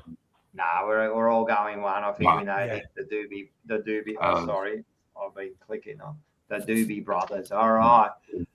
Crying in the Rain. That Everly. Right. Yeah, I'll go number 1. Has to be number 1 again, doesn't it? Yeah. Yes. All right. Blinded by the Light. Manfred Mann's Earth. Oh, I don't know this one. I'll go number 2. I'm going 2 too. Yeah, 2. Yes. Wow, cool. Number 6 here. Quit Playing Games with My Heart. Backstreet. Yeah, we know this one, unfortunately. I'll go number 3. Yeah, I think we're all got this one. Quit playing in my heart. You've lost that loving feeling. The Righteous. He's giving us a tune there. Yeah, I'll go with 3 here. Yeah, we're all going 3, I think. I think He's this one's pretty pretty good. fucking easy, man. All right. Reminiscing. Little River. Yeah, I'll go with This is 3. I don't think I've got 1 wrong yet. I haven't got one wrong now. Give Me Some Lovin', The Blues. Come on, man. The Blues. 1. I'm going to go 1 too. You got that wrong, Liam? Yeah. Oh, And the I last put the wrong number. I I'm knew the going answer. all right for I the was tuned right out. to Oh, party. The Beastie. I'm going again. Everyone Yeah, knows it's 1. this one. Right number this time. Yeah. That's funny. Yeah. So I got one wrong. You guys? Yeah, I got one, One I got wrong. one wrong. I got two wrong. I got two wrong. Yeah, Oh, I got that one wrong. I got the first two wrong until I knew All right. how it was working. All right, let's do another one. We did that one there. Let's do That's too easy. which one do you want to do there? Let's do duets. Let's do duets. Duets. Duet. Yeah. Let me do. Uh, Nah, we're gonna do something more fun than that.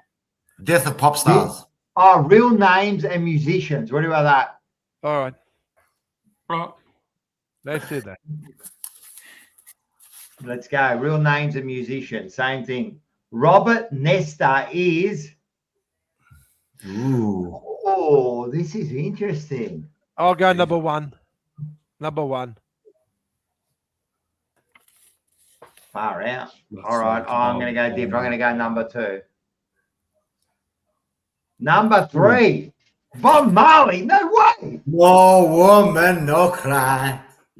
All This is right, going to let's be go. Gordon Summer. Rod This is the Stewart. birth name of which artist? Gordon Summer. Um, Far out. oh, no. Who would be Gordon Summer?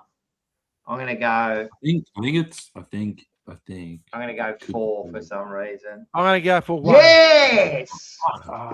no. John Winston. Far out. John Winston. I'll go for number two. Oh, shit.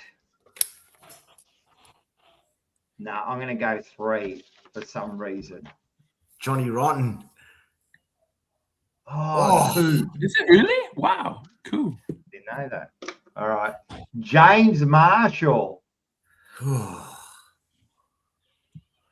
going to go for would one. be. Yeah. I'm going to go two. I reckon it's Hendrix. No. Yeah. Oh! I knew that one. All right. Dave Evans. John Travolta. Nah. I'm pretty sure that it is. I'm gonna go number two. David Gilmour, one of the greatest guitarists ever. Ooh, I'm gonna go four. Oh, the edge. One. that's Yeah. dead. Ciccone. Ciccone. Ciccone, I think is. I'm gonna go for number two. Would you go, Mark? Well, me Number and Mark two. are right because it's Madonna's surname, eh? There's Ciccone. Right. I knew that. Mm. Marvin Lee Adair. How can it be? What? I'm gonna go one. I'm gonna go two. Oh, Ooh. four. Bob Marley was the answer before. They Stu, got me the definitely answer twice. one. George Ivan. George Ivan or Ivan. George Ivan. Oh, come on, it has to be number one, doesn't it? No, it's not. I'm gonna go for number two. Oh, Fucking hell. Van Morrison. That's clutch. Two more. Richard Wayne Penniman. Pennyman. Oh yeah, I think. I'm gonna go. I'm going three. yeah. I'm going 3-2. I'll go for to be different. Yes. Okay. All right. Hey. Last one. George O'Dowd. O'Dowd. Yeah. I'm going for two. Yeah, me too. I reckon it's fucking Boy George. Yes. Cool. Fuck, I only got five there. Yeah, I got three. I got three. five as well. Yeah. Yeah. What'd you get, Mark? 5. I Was got that three. So me and- was it 10 1, 2, 3? Was it 10 questions? Yeah. Yeah, 5. Yeah. So I got me and three. Mark both ended up with 6 wrong, so 14. What'd you get? I got 11 got- out of oh. 20. I got 11? 55%. I got 55%. There Yeah, you I go. only got 6 wrong. What did I you only got get? 6 wrong. You got 6 wrong. all I've up got one or wrong just on this the one? first one and So 5 you wrong got on 70. this one. You got 70%. What about you All right, guys? so it looks like me, Mark, and Thing are both on 14. Yeah. We'll have to clean this up next week, I reckon. How's that Yeah. sound? Well done. A bit of fun there. I Oh, like that. oh, 8 there out you of go. 10. well, too. Rocco Morto, he's the worst Oh, really? person. He's Terrible. always the worst one. Spit, Steph. All right, let's get into this one here. It's been a long night. Let's get into this one here. Straight up, everyone's been waiting.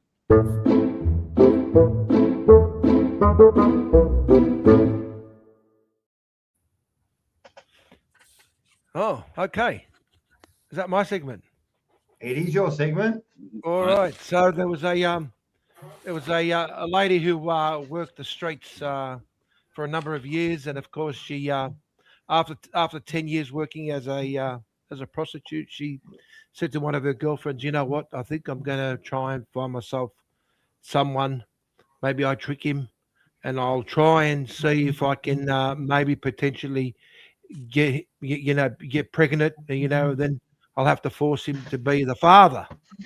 So anyway, she's gone out for the night, and of course, like her usual tactics, she sits there and she arouses the young gentleman, and she's about to put on the condom, and she, slips it off, and he sees that, and he thought, "Oh, hang on, what's going on here?" So he quickly put the condom on without her realizing. Anyway, they did their business, and they did what they had to do, and then after they finished, she said, "Oh, what are we going to name the baby?"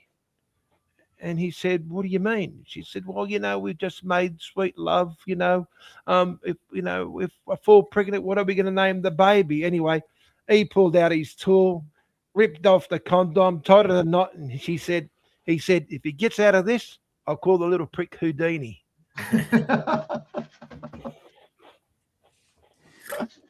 Gee.